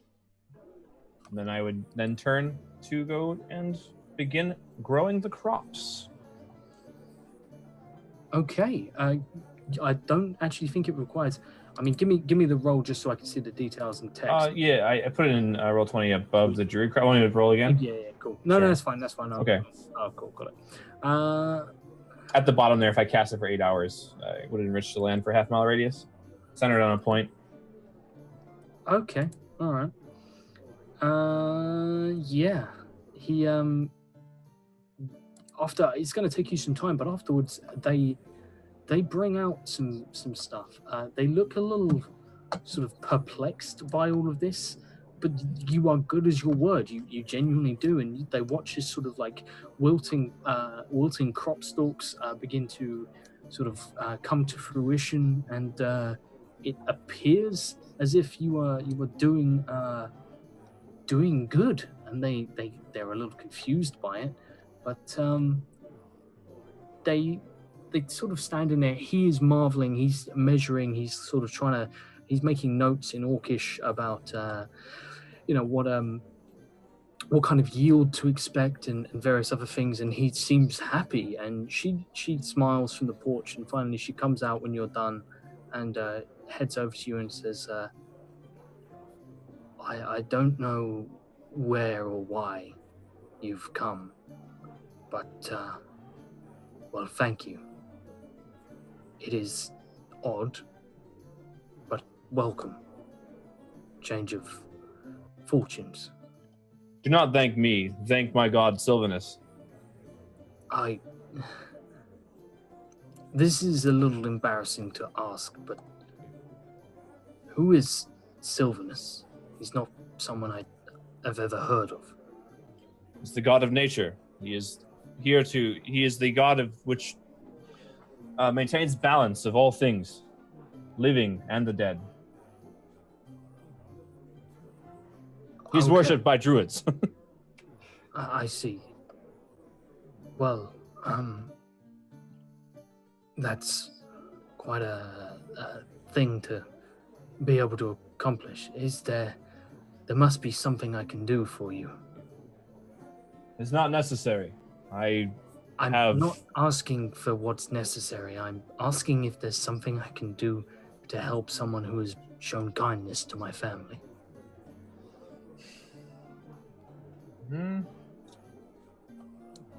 if you have any access to holly berries, or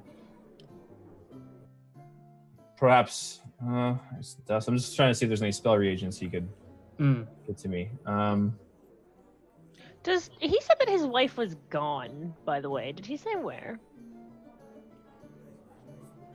No, he did not. Clay. Yeah. No, he said she wasn't around. He kept checking. If you have any grains of sugar or kernels of grain, perhaps a smear of animal fat, any of these such things would do me well. She nods and she goes inside and she grabs sort of like she gives you like a couple of jars of just fat and other things, and she says, before things got overrun and refugees chased away most of the prey, we had good hunting here. And they chuck it towards you and show you, there's some stuff there. It's not much, but... So they gave me animal fats, and these are for regent purposes. Yeah. Okay. But finally, they sort of smile to you, and she says, you look like someone who travels a lot. I've traveled much. I've like I said, from the deep southern forests and grasslands of Elysium. I've come here to fight in the war against the Fiend Touched. And now I find myself traveling the Orc territories, and I found this land in much need of restoration. Well, that's a long journey. I have something that might aid you. And she hands you a walking stick, like a hiking stick. This is pretty gnarled. It actually has what looks like greenery at the top, like maybe moss or something that's collected, but it's this huge gnarled walker's sort of pole, and it looks pretty tiny in her hands, but she hands it over to you, and she says, it was left here by someone like you a long time ago. They used to help us tend to the fields, but they died. I don't know anyone else who would use such a thing. You have my thanks. It has been a long march. There it is. It's been, looks like you travel far on great expeditions, vast journeys. No. Yeah. So, you can add yourself to your list. I'll sort this out with you in just a second. Yeah, this is a special walking stick, I assume. If it's no, it's just a stick. Just a stick, huh? That's all I know. It's just a stick. It's a stick. Walking stick. Animal fats, green kernels. Yep. Okay, just make sure I have everything here. And check Zoom, and that is what your stick is. It doesn't do anything unless wielded by a druid. Awesome. So we're gonna cut back to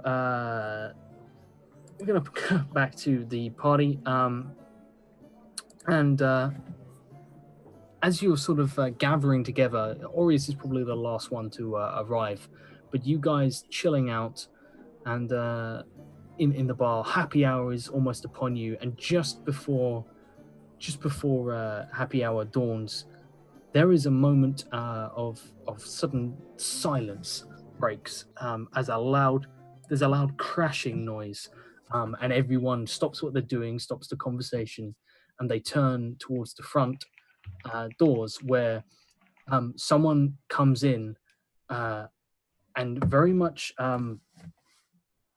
sort of like limping, trying desperately to carry something, and it appears to be like a bag or a sack or something that is dragging along the floor, making a squelching sound, and it's attached by a long piece of rope, and the guy looks like he's on his last legs. He is lacerated from head to toe. He is openly bleeding, and he gets about halfway to the bar and just collapses.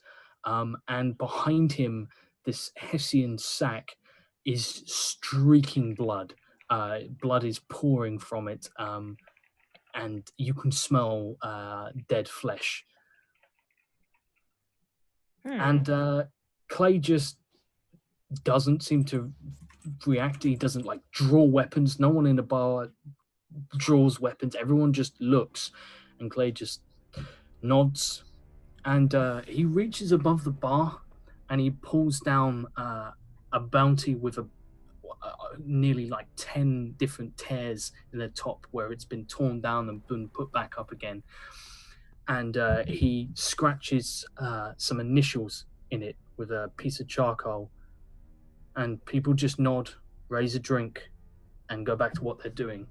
And he puts it back above the bar, sticks the small stiletto dagger that was holding it there back in place, and sighs deeply as he buries his hand in his face in his hands. What's all this about? His bounty.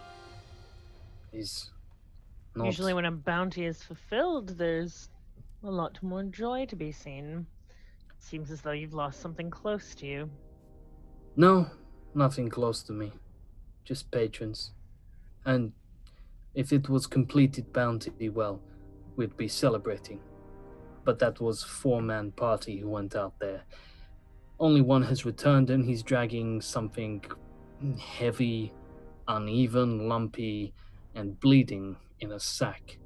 So I'm presuming that's all that's left of the rest of his compatriots. I can give them a proper burial.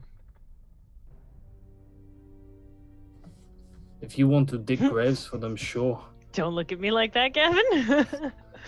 Yeah, if you want to dig graves for them, sure. Otherwise, we're just going to burn them. I'll take care of it. I'll come downstairs, leaving my ram. I grab the stable boy, take the dead bodies, and I feed them to Morty and myself. When nobody's looking, I wait for the stable boy to be gone, and yeah, just leave the stable boy is now like he's learned like whatever Drow wants, Drow gets because gold, yeah. So I take my fill and let Morty take his, and I wait like a half an hour, maybe tops, before I go back in to make it seem like I buried before some bodies. swimming. You know, you don't want to get cramps. Yeah, bad idea. I wipe off the stuff on my face and head back into the bar. What's going on down here, then? Sober it up a wee bit. Same, actually. Good meal, make you feel good. She lets out the tiniest little... Has that ram ripped the shit out of the fucking room yet? Oh, just a bed mostly, but you know, that's fine. Alright, fair enough. So, I heard where's thing this go... dark elf bard that you said comes at happy hour? Yeah, isn't it happy hour by now? I never said she was dark elf. Oh, I thought... Okay. Where's this bard that comes at happy hour, then? Should be here, although I might have to clear up massive streak of blood and body parts from middle of tavern before she's willing to come in. So anyone want to give me a hand with that? And he calls that quite loudly, and everyone is suddenly very, very busy with drinking and eating and private conversation. I use prestidigitation and help him. He appreciates it, and he sort of has like a mop and watches the blood clean itself, and he just says, "So you are what? Some kind of cleric or something?" No, I am a wizard, and I would be a much more capable one if I had my hands, hence why I was asking if you knew any capable healers here. But it seems I will be handicapped for... I get it, because no hands. Yes, for the duration of our journey until I can come across a decent cleric. Your hands are capped at 0, you know. Yes, very funny, yes. He grabs a bottle of wine off the side and puts it down in front of you and just says, "For the cleanup and burying those bodies." Could you move the straw from one to the other for me? Yeah, sure. And he just literally, like, he grabs the, it's not a twist top, but he twists and there's a snapping sound, and he puts it back down, and he's just snapped the neck off the bottle. A little bit spills, and he just puts it back down with a straw in it. That's There you good. are. Thank you. So, In the town of Limor. oh, for fuck's sake.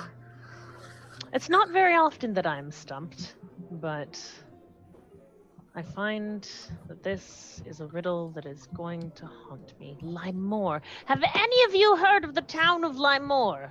She says somewhat drunkenly. People look at the drunk drow, and a couple of people shake their head. One guy sort of just nods vaguely. Come tell me everything you know, and I'll buy you next round. He fucking power walks to the bar, and before you is a half elf, and he gets up to the bar. He sort of buries a dagger in the bar. It's not an aggressive gesture. It appears to be his way of anchoring himself upright, as this man's very drunk, and he's sort of like. See, that's what you should be doing, Aureus. He's an elf and drinking, right? Yes. Now about Limor, while you're still Aureus sober looks enough to at- talk. Orius looks at the dwarf and shrugs and shakes his head. I don't consume alcohol. I've told you this many times. You would be so much more fun if you loosened up. I don't know, Wes. Do you want to know about Limor, or do you want not? Limor. Speak it. Limor. Come on. I know Limor. Where is it? What is it? I don't know. Well, I know sort of. I had a friend who went to Limor. And is this friend alive? Who never came back. None of them did. That's why there's a song about it, I think. You've heard it a couple of times over the past evening. Now, if you had to wager, could you mark it on a map? No. It's in the place where people don't go, the town of Limor. Hey. I just buy him another drink and basically tell him to fuck off. He's useless. He just wants free booze. No, fine. If you don't want to hear about the fight, then Well, come back. Sit. he sort of like gets caught by the collar and just like spills half his drink down him. Like, what? The fight? You want to fight? I look at him and I return to my steely Zune self, and I say to him, if you don't take every ounce of strength in your body to muster up and You're tell kinda me this pretty. tale, I know. Just tell me about the fucking fight, I say, and I headbutt him. Oh, He literally. there's a fight! Clay draws a great sword off his back and just lays it on the bar. But he crosses his arms and sort of leans on the bar, and seems entertained by the fact that Drow just fucking headbutted a heavily armored man. Well, heavily-ish armored man, and he just looks absolutely fucking stunned. He's just like, I like you. You're pretty and violent.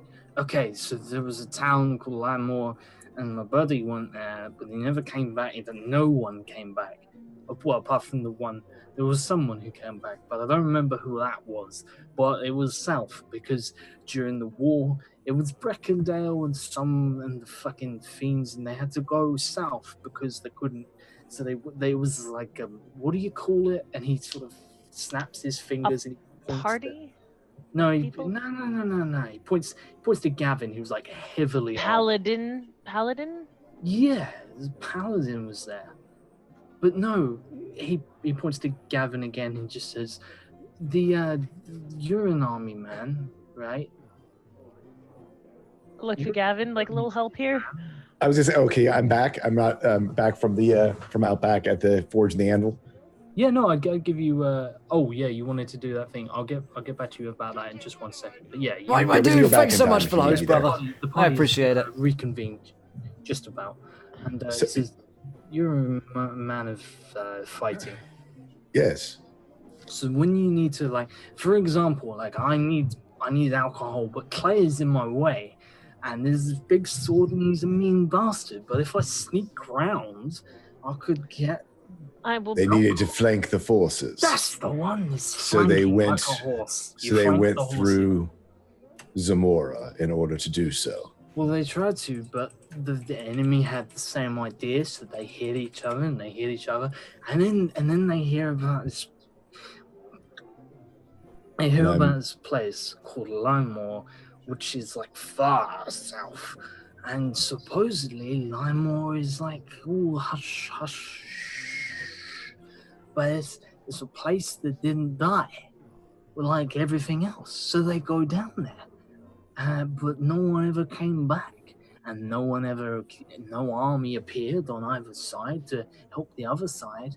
So one of the 10, 3. 5, the Pentaval 5. One of those guys, he goes down as well, and he comes back and he tells us that my buddy is dead. And that was sad. And I was. Do you remember which one? Was it the lady? No. Was she pretty? No, this is Paladin. He's like the orc. He points to Clay, and Clay just sighs. I'm a dentist, not Aurak. a fucking Aurak. Maybe, I don't know, but he's an orc, so maybe Aurak. I don't fucking know. But he goes down there, and supposedly since then, loads of people have gone to try and find out what's there, but everyone just doesn't come back or dies. So you say this was 6 years ago? Well, I mean, it was a while ago. It was when the first time when they came, and then Breckendale was like, "Fuck off," and then they couldn't get through. The beginning of the war. Yeah, I think so. Interesting. Yeah, there's so does he pass out? Yeah, he looks like he's sort of like fallen asleep, drooling on the bar, still clinging to this dagger for life. You know, it's interesting. I look to the party. I've never met Aurak, but the legends are that he not only has the power to heal, but to actually make it so that wounds never occurred. If we have this town that never dies, I wonder if that is somehow connected to how he was able to do that. You're talking so deep right now, man. Like, what even is death, you know?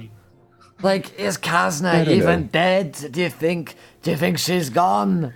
Or do you think that's where Kazna has gone? You think she's dead? Possibly.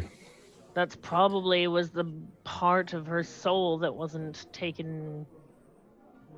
Well, time to drink to our fallen comrade then.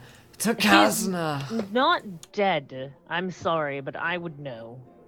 The door opens, and at this point, Aureus, you have returned. But you've sort of had an awkward bump as you try to walk in, and you've bumped into someone else who comes in. She just says, "Oh, I'm sorry. I didn't mean to. I just..."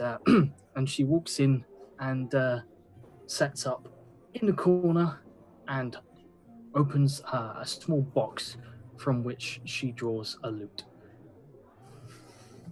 Aureus greets some of his companions and informs them shortly about what he did. And Clay looks to you and says, "You fixed the fields?" I certainly hope I did. I encouraged growth of the plants, and the farmers seemed pleased. Oh, well, are you staying long? Because if you're not staying around for a while, it probably won't do you much good. Why is that? He sighs and just says, "Nobody reads the fucking board." And he reaches up, and you guys watch as the bounty that he's only just tacked back up above the bar. He takes off and slams down on the bar in front of you, and then realizes his sword's still on the bar. And apparently Zune isn't just going to headbutt every person she sees, unfortunately. So she's not like her sister, and he puts the sword back on his back. No, she's generally only aggressive when she needs something, or sweet, depending on the situation. But her patience was nigh. So What is Gavin this? will take a look at this. Anyone here speak Orcish? I don't think so. No. No, I Common don't. Dwarvish.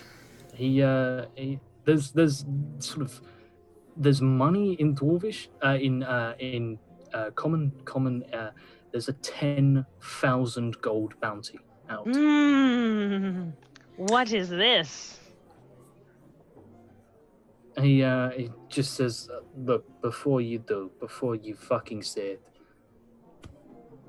the bastard that you just buried had exactly the same hungry look on his face when he went out with all his buddies, and they came, well, actually, I don't know how much of them came back, and I don't want to know.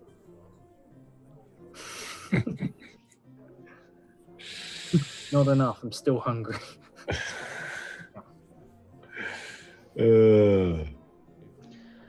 I'm useless, unable to cast spells in a combat situation, but the gold is what I need in order to get my hands back. At this point, Gregor's like cry drinking. Oh my gosh. Why would this man's bounty interfere with the crops? It's not a bounty on a man. It's a bounty on... it's a good question. It's a bounty on a thing. I don't know what it is. What does it do? Does it burn the crops or No. desecrate Everything around it just dies. a blight that emanates from it? Look, I don't know, but I can tell you it's almost double my height and has torn apart pretty much everyone who's come up against it. And for something that's double my height, it has a very nifty way of not being seen. It'll attack, it'll fuck you up. Yeah, you can give me an arcana, nature, religion, whatever you fancy. I'm gonna go with an arcana. Okay. Oh, there we go. Yeah. On a 17, definitely, I mean, whatever it is, whatever it's causing, it definitely sounds necrotic. So there's killing plant life and stuff. But yeah, there's a hell of a lot of shit going on there. Nature check from Aureus. That is not good. That is probably why everything was in such a shit condition when you arrived. Whatever it is would probably explain the fact that they are not using the land to farm. It would probably be the reason why there is sort of like a sickness amongst a lot of people that you see. Like people around here are not healthy, but also that, I mean, something that's, it's got to be, I mean, 7 foot, so it's got to be at least 14, 15, 16 foot even tall, and it's not noticeable. It's not like there are rooftops to hide behind. It's mostly tents around here. Whatever this thing is, it ain't good. It doesn't move naturally in any way. Survival check, Gavin. You would know that there is something that spreads plague that is bad, and that would be a fiend of some kind. And it is not something that has been kept particularly quiet, that they didn't manage to contain everything that fled from the battle, and not everything got dragged back into the abyss when you guys won. If this is the victory that you claimed, this is bad news. There are a lot of fiends, and generally as a rule of thumb, the bigger they are, the nastier they are. Yeah. Whatever this is, if it hasn't just laid waste to everything, that's equally worrying. Yeah, it's intelligent. It's got a plan. Indeed. Friends, I know we just came from battle with fiends, but I would think that this meets all of the criteria of one of their higher level minions that they summoned and that has got away. This is what we were worried about to begin with, is that they would continue to still hold a place on this land. Every one of these major demons, major fiends that is no longer on under Hexus's control is going to try to set up its own dominion over an area.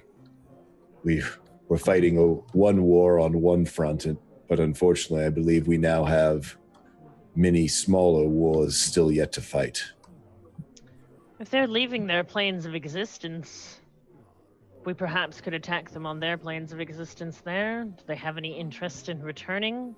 Or just making dominion over this world here? If I know anything about fiends, it's all about hierarchy.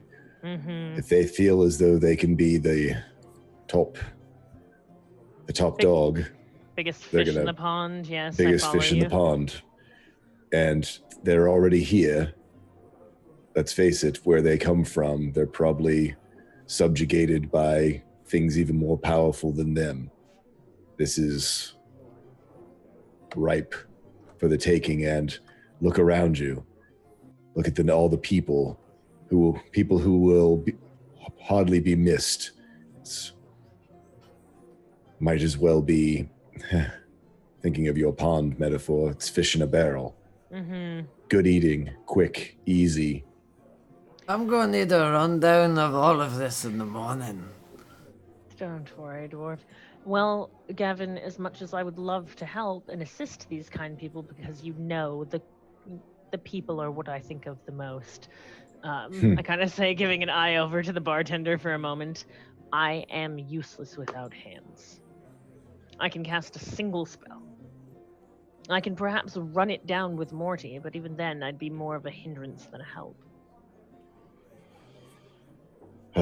Well, unfortunately, I don't know, unless we come across a refugee who has more healing power than myself, I don't know what we can do about your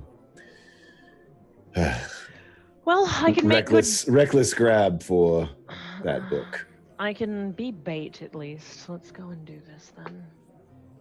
I agree. This creature is interrupting the cycle of nature and is going to harm my restoration of balance here. It is in my interest to slay this beast.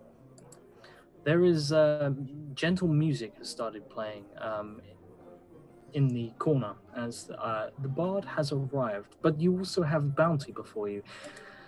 So it looks like, unfortunately, the party has sort of hit a crossway, and certainly, I mean, you guys seem to be stuck here for the foreseeable future.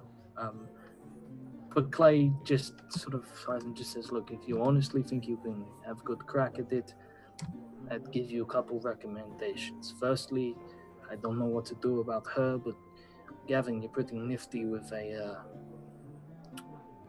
what do you call, forge and smithing. Yes. Look over there, and he points, and there's a guy sat at a table, and he has a sort of one long robe, one folded robe that's folded short over what looks like half a missing arm. Mm-hmm. He's wearing black robes, and he says, guy over there used to be a monk, used to fight, do all that flying kick, all that bollocks. Couldn't fight so good anymore, but he found a way of using it to advantage. If he's having a rough night, you'll know it, because both his sleeves are rolled all the way down. And underneath his right sleeve is a fucking big blade. It's attached by like shackles and stuff. Bands of iron. No one sees that coming.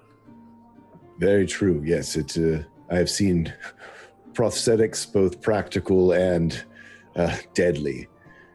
I certainly could make something for you, Zune, but I don't believe it will help in your spellcasting.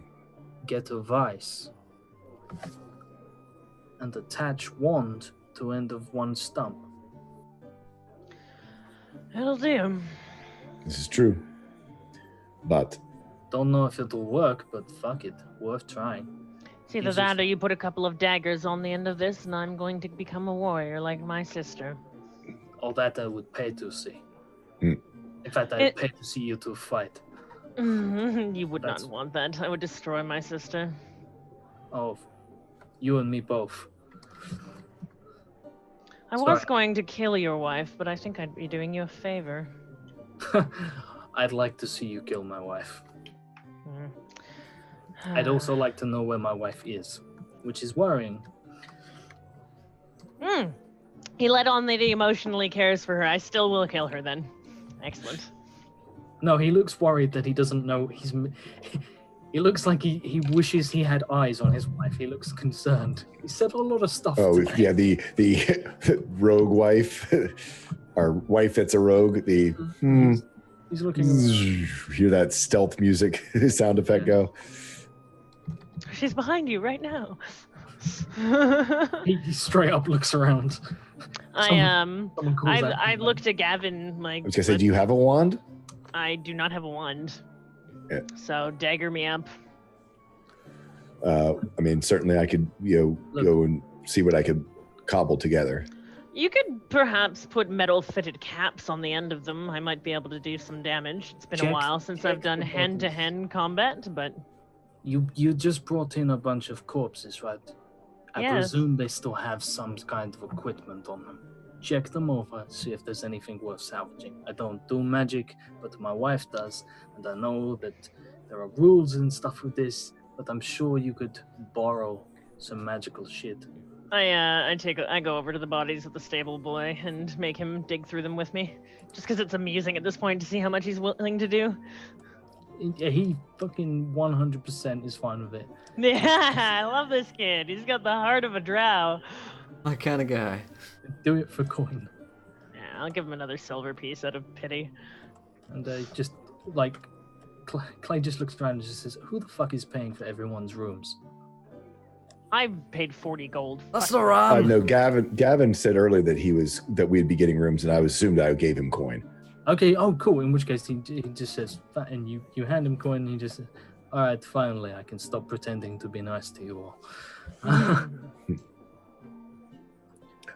Fair enough.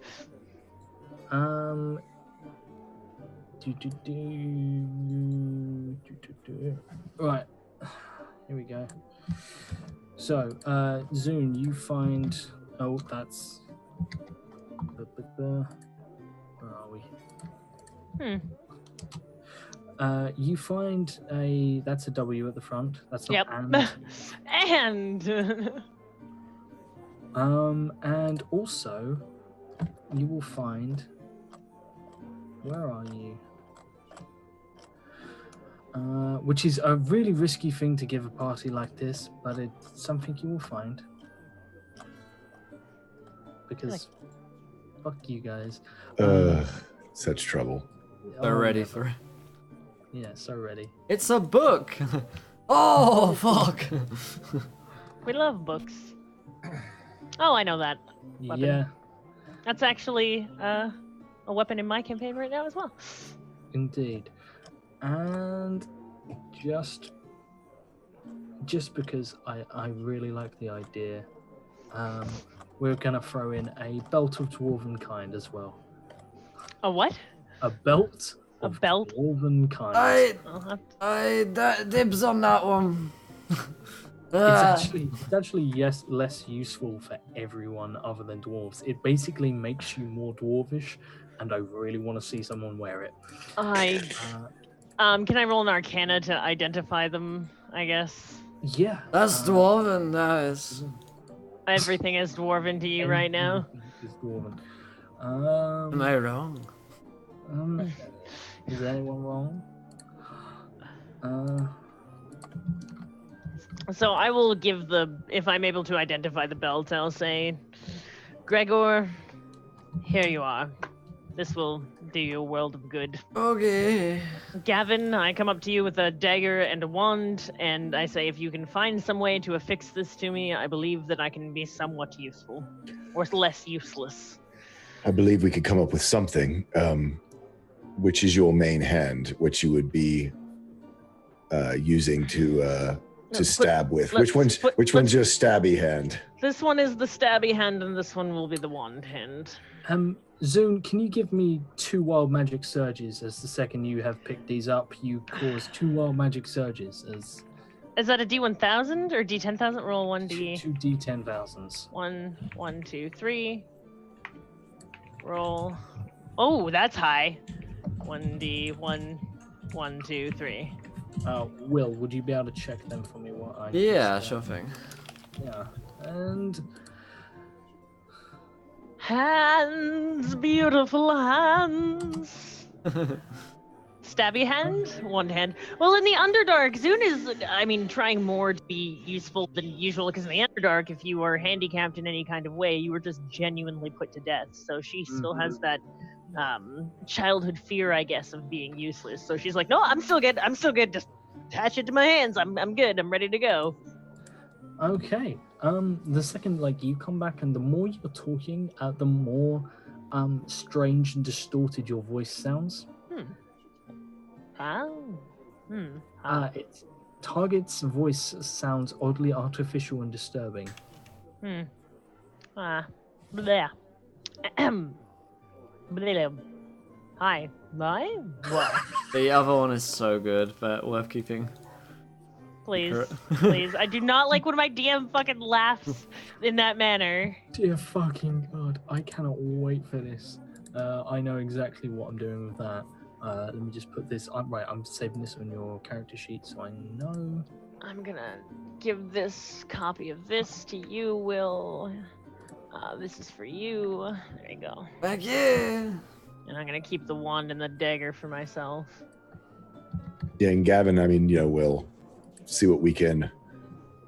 I'm sure between some kind of, if there's some, I bet we can find some leather strapping and metal way to hold on to it. You could probably just literally tie the wand on, and as long as I know the arcane word to activate it, I should be fine. It should be etched on there or something like that. I wouldn't want it to slip off, though. Yeah. Nice. My con is now 18. Happy days. Oh yeah, it doesn't give you a con buff, which is nice. Yeah. That plus 4 con. But there's the thing I love most about it is if you are for a non-dwarf, if you put it on every day at the end, there's a 50% chance you grow a full beard. I am so glad that I did not take that. Holy fuck, I know. Well, the thing is, I don't have a beard like in real life because it's been melted away. That's right. Grow your beard. So back. I'll actually grow my beard back. That's a dwarf isn't a dwarf without a beard. This is true. I've been made whole again, Zune. I love you. Well, wait till tomorrow morning to find out. Zune, thank you. And I fall asleep in the stable. Oh, who's your favorite sister now? It happens. You grow a beard overnight. So I'm going to Best night ever. Best night. Best night of my life. The next day, you see the human woman with the battle axes walk in. She also has a beard. She's like, really? We don't talk about it. So Gavin, you're going to do some forging at the. Yep, gotta back out to the smith to bang another one out. Cool. It's been a long trip. Aureus, Clay sort of looks to you as Zune is sort of, I imagine, sitting there contemplating some more, and he looks to you and just says, "So, how did it go?" How did what go?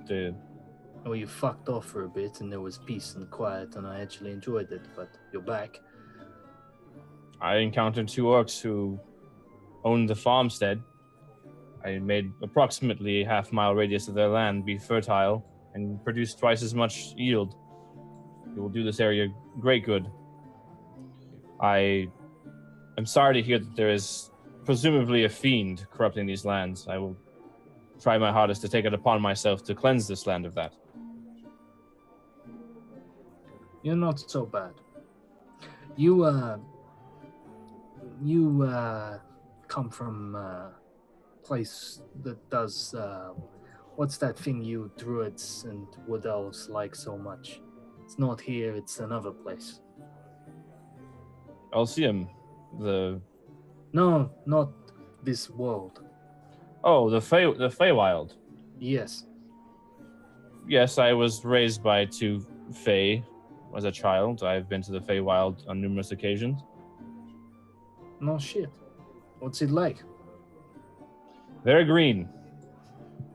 The Feywilds, imagine the deepest forest where not even the sunlight can pierce the veil of the trees.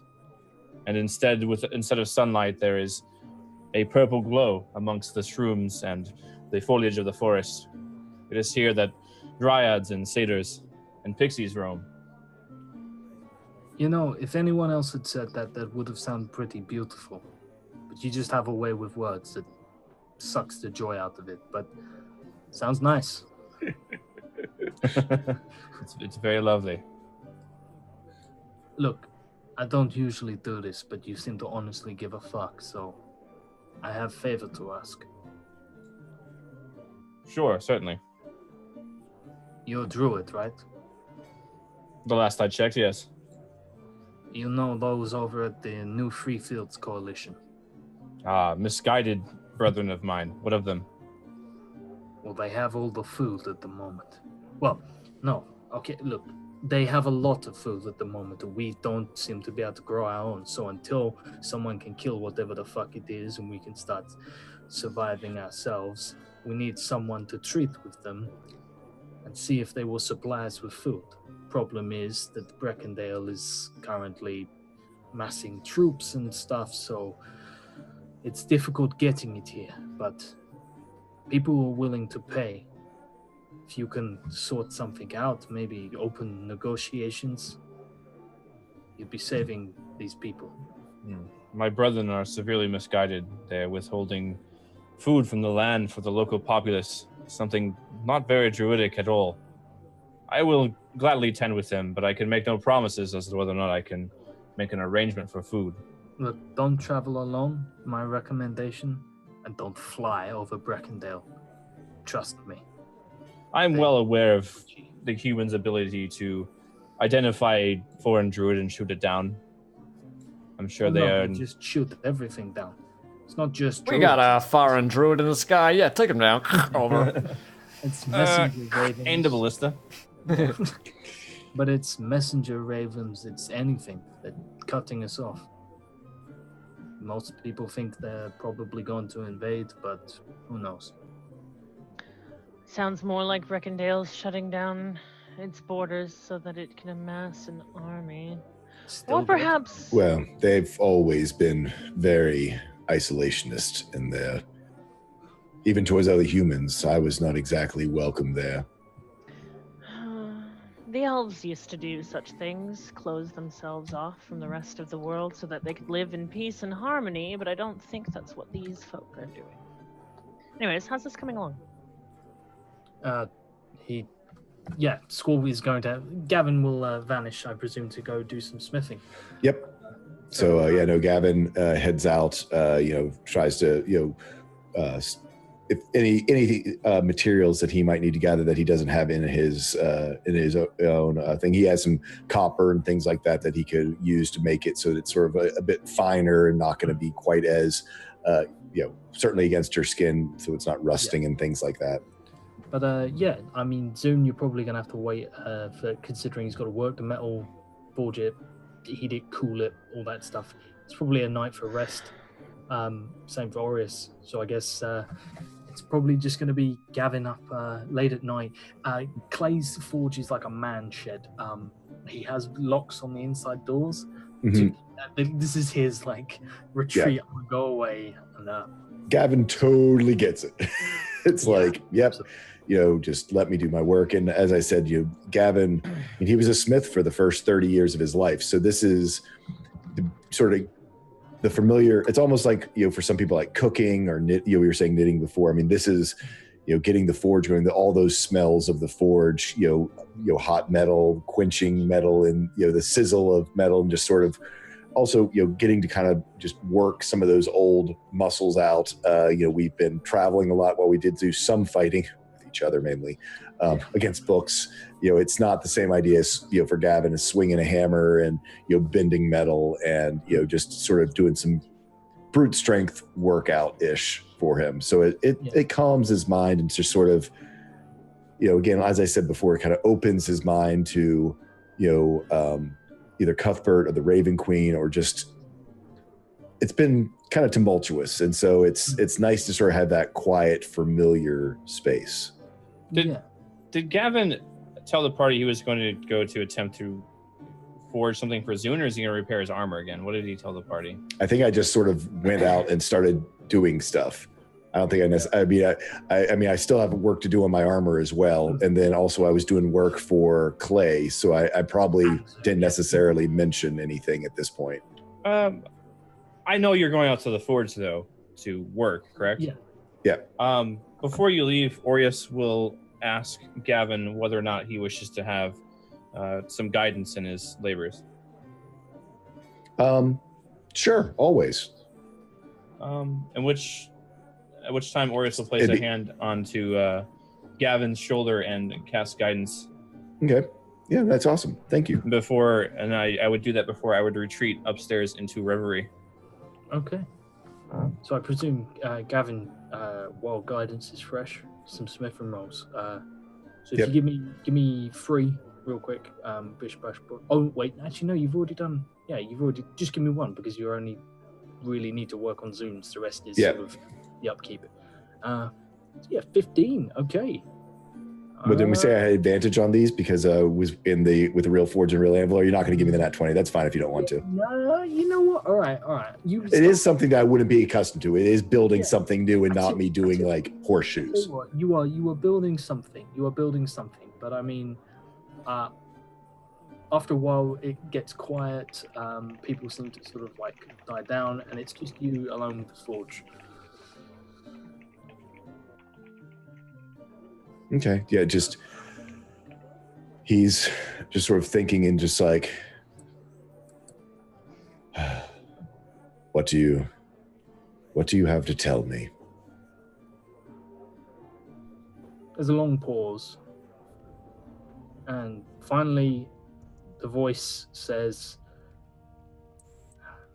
I assumed it would be difficult to have prolonged conversations if you were trying to think of your response, but also not let on that you were speaking to someone. It gets confusing. Yes. So you've been with me for quite some time now, yet you still talk in riddles and mysteries. Well, that's because I'm unsure as to, I have been relatively unsure as to who you are. I try to always be on the outside who I am on the inside. I know. I've looked. I still don't know who you are. I was hoping that there'd be some familiarity that would eventually tip me off. I can't be convinced. I very much doubt we've ever met. Well, I would assume that in my earlier weakened state, and now multiple times where you would have had the upper hand had you wanted to harm me or my party, that you would have already done so. So I will at this point take you at face value as well, that you are in fact trying to assist us. Is Gavin speaking out loud while he's, because he's having a conversation with a voice in his head. So is he speaking out loud as he's doing this, or is he just focusing in the quiet? I think it's out loud, but under his breath. Yeah, I think he's sort of a simple man. I think that he probably articulates. I mean, it's not like he's projecting into, he's not speaking to the things. I mean, he's probably, if anything, people would think that he was talking to the iron. That he was talking to the iron, to the forge, that, I mean, almost like he was, in fact, that's probably something Gavin does, is probably, something I do. I talk out loud when I'm doing, whatever I'm working on. Me too. Yeah. There's a pause, and finally the voice says, "Well, as we're being honest with each other, you should probably know that I did try and expand my control over you, but I don't seem to know how to do that." Well, that's very forthright of you to let me know. Well, I feel somewhat almost guilty for trying to kill you and walk around in your body, but, well, I panicked. I've never inhabited another person's, I want to say mind, but I don't think that's right. Soul? I think that might be some part of it, yes. Interesting. It seems like my soul has have a revolving door on it for the last several years. Kind of laughs. Yes. Which brings me to my first question. Why is it that you aren't dead? You see, the only reason I survived in the ether was I fed on fresh souls. I was trying to prolong my death and hopefully find a way of clawing it back. You just sort of fell into my lap. And as I wrapped my... not actually sure what the term is, but as I started to absorb you, consume you, something terrifyingly powerful tore you from the ether and crammed you back in this ridiculous form. What do you eat? Never mind, I know the answer. I'm sure you've seen. And he kind of smiles. Seems over the years I have made some friends in high places or low or sideways. Not sure if a direction really counts anymore. It doesn't. But I am just as dumbfounded sometimes as I'm sure you are. I assume I have some purpose. I have always felt that I had something to offer, even if it is just for a moment, a glimmer that this world, this existence of ours isn't as dark and horrible as it sometimes seems. Maybe that's why. Maybe it's because I'm just too dumb and too stubborn to die and fade away. I don't think that's the reason. I also don't understand. You're a soldier, I think, but you don't seem to fight to win. You don't fight to lose. You just seem to fight because you care about the others fighting. I mean, I understand in this case, maybe less so. And you certainly have picked a very strange set of companions to introduce me to, and I resent you more for it every day. The dwarf is exotic. Amusing. That's one way of looking at it. But it's odd to see someone who fights with such ferocity, but not for himself. We are a interesting bunch. I will say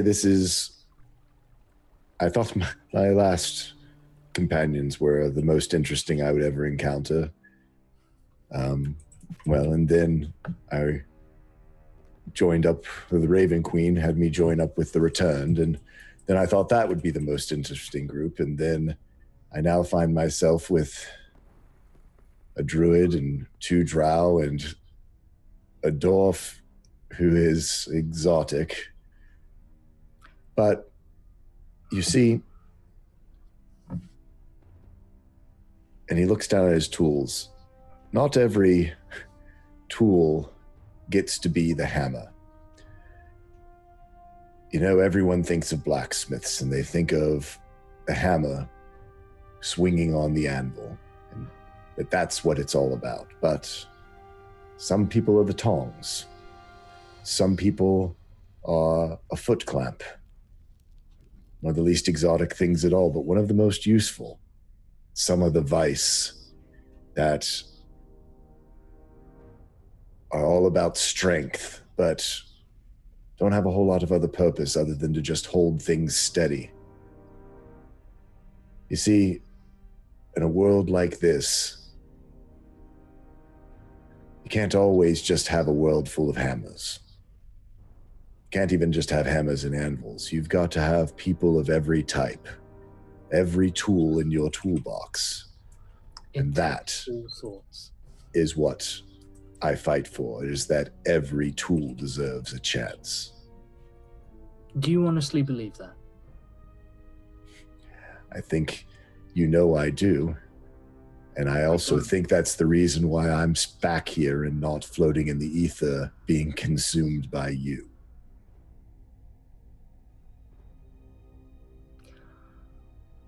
In which case, if we're going to be stuck with each other for some time, I feel we need to formally introduce ourselves to each other.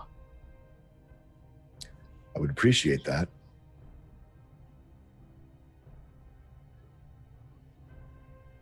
There's a long, awkward pause. I presume you wish me to go first. Well, I am Gavin Fjordhammer from Volgenholm, cleric of St. Cuthbert, paladin of St. Cuthbert, cleric of the Raven Queen.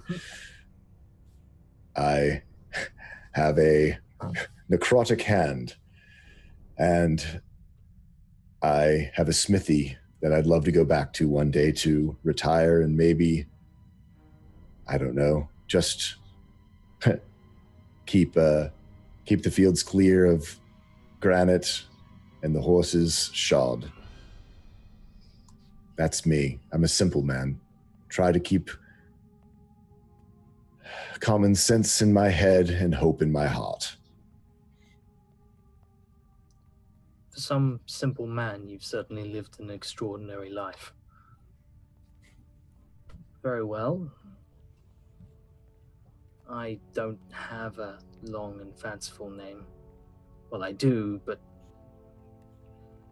it's septical.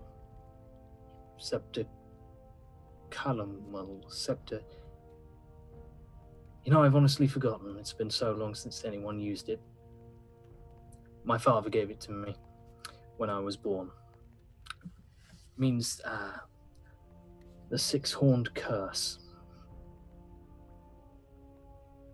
Quite a name to give your firstborn son.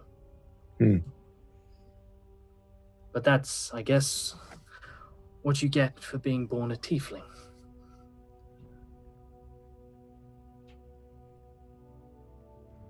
I should probably explain something else. Septa... It's a bit of a mouthful. So the people I used to travel with found ways of shortening it. One of them stuck more than others. Cursed and six, it's complicated and a mouthful, but there's a way of saying curse and six in one word. So very nice to finally meet you. Hex. And we're going to wrap up there. Wait, it's Hextus? So nice to meet you, Heximus, right? It's just Hex. That's fucking shitty. I thought it was one of his vampire dude friends. Oh, that's fucking shitty and cool at the same time. Shitty and cool. Encounter roleplay, everybody. Yeah, I like it. Well, that's where we're going to wrap up this show, my friends, of The Long March. Damn, girl. I'm going to head into our next game, which is Curse of Strahd, Banquet of the Damned. I've got Grimjack2150 joining me, I've got Zippy Zippo joining me, and I have Grant Ellis coming along for the ride for another 3 hours. Woo! Who tweets live nudes. Check it out. Thanks, Grant. So accurate, very accurate, about to come. But let's go around the cast and crew. What do we think is a nice show? Where can we find one another online? Let's start once again, Tool School. Hey, I've got the big bad of the entire war living in my head. Yay. Heximus. God, I can't believe I didn't come up with it right for the stinger, man. Sorry about that. It's like, because you got me all tongue-tied with septimal. And I'm like, heximal, I know this, but oh man, that's good. I didn't think that's who it was going to be until right there. Once you started saying sept, I'm like, okay, six horn. I'm like, oh, hexagon. Yeah, I'm an engineer, man. It's the six horn thing. Like where I started thinking. As soon as you said the six horned, I was there. Yeah. I was there at six horns. Okay, wow. Hex and yeah, it's interesting. That's very interesting because, well, yeah, because you have my backstory, so that's very interesting. And it also has to. I mean. If you're going to tell anyone, there's a man who has not killed a lot of people that most people would have just killed. So it's interesting. It's interesting. Everyone keeps saying that. It's interesting. All right. And Tall Squall, where can we find you online? Oh, yeah. You can find me on Twitch at Tall Squall, my channel, Tall Squall, and Tall Squall all over the place, pretty much across the interwebs and social media. You can find me. We are off this weekend because I'm at Gen Con. If you're there, say hello to me and see me walking around. And then we will be back at our new time at 2 o'clock p.m. Eastern time on Saturdays. So do stop in for the Vice. We are rapidly approaching our 1-year anniversary, mainly because I started it all here and look at us now. Anyway, crazy stuff. I still want to go back and find out what happened during Cluedo. That's all I gotta say. That's all that needs to be found out. And then you know. But if we know, the darkest timeline will collapse. So best that we don't find out, I suppose. Urho, what did you think of tonight's show, my friend?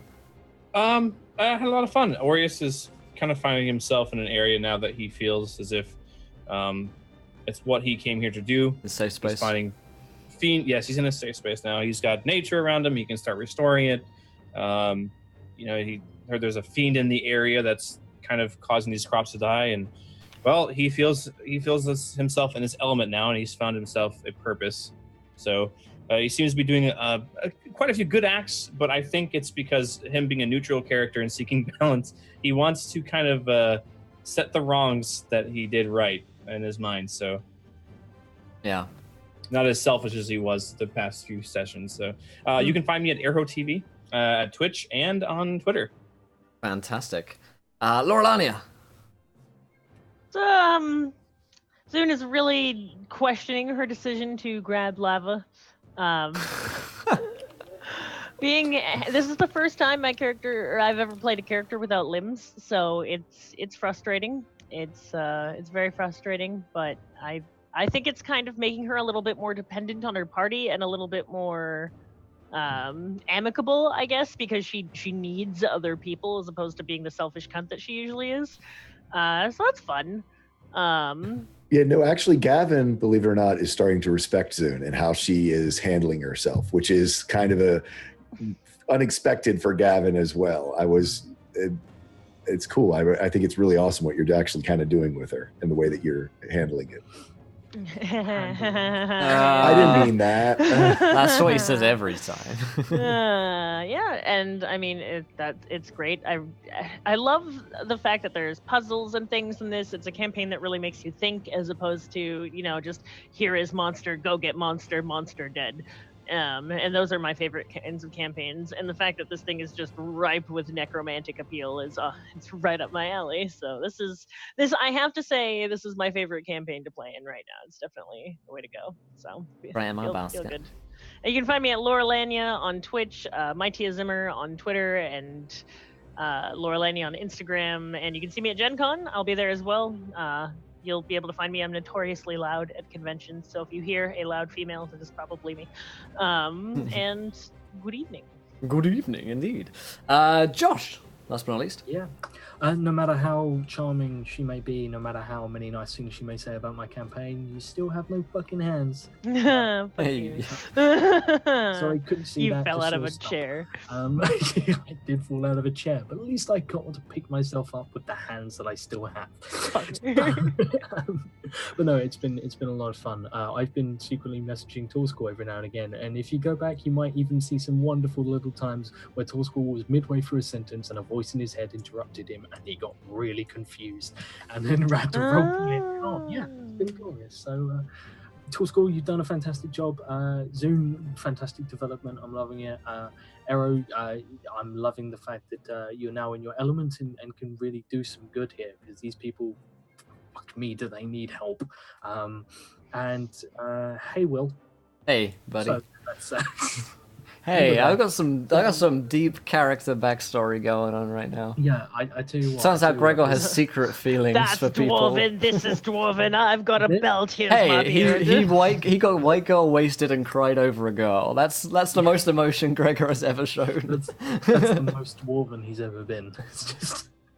But yeah, you can find me. You can find me here on Mondays and Tuesdays. And if you want to find out how you can learn more about wonderful things that Encounter Roleplay are doing, you should check us out on Twitter. And you should definitely check out Turncloaks, which is an amazing new podcast. Is it up yet? It went out the other day. It is. Yeah, Monday. Oh, I am going to be listening to that when I go to bed tonight. I'm excited. I don't know about you, School, but I cried just listening to it. Oh, dude. I mean, well, yours with all of the effects and music. Oh yeah. No. I mean, I was there, and it was hard to watch. Now that it's all like finished, Yeah. I mean, wow. Yeah, no, it's Can we just give some love to a fantastic editor for us? Yeah, Bastian. Bastion. Oh man, Bastian, who makes us sound good. We are just idiots who come together, but Bastian is just put so much effort. Does he have a social media? Yes, he's there. There you go. It's Vier Manche. It's Dutch, I believe, but Bastian is the English. God, can you post that somewhere? It's in Twitch. It's in chat. Twatch. Okay. I said Twatch. Twatch. That sounds a lot like a certain word. Anyway, yeah, time to. Yeah, you've got another game. Time to head into our next Bye. game. Bankroll down. Thank you guys for joining us, and we'll see you very soon. Lots of love, my friends. Bye bye. Bye. And you guys are clear. Hello, everybody. There we go. I wasn't speaking in Zoom. Shut up. You guys don't know. All right, time to head into our next game, which is the Custrad Banquet of the Damned. I need to get some evil music ready for this one. Get on a countdown, send a Zoom link to the players, set up the cameras, drink some coffee, become a D&D sex icon like I was always meant to be. And yeah, other than that, I mean, tick, tick, tick, you know. Twatch is the porn site.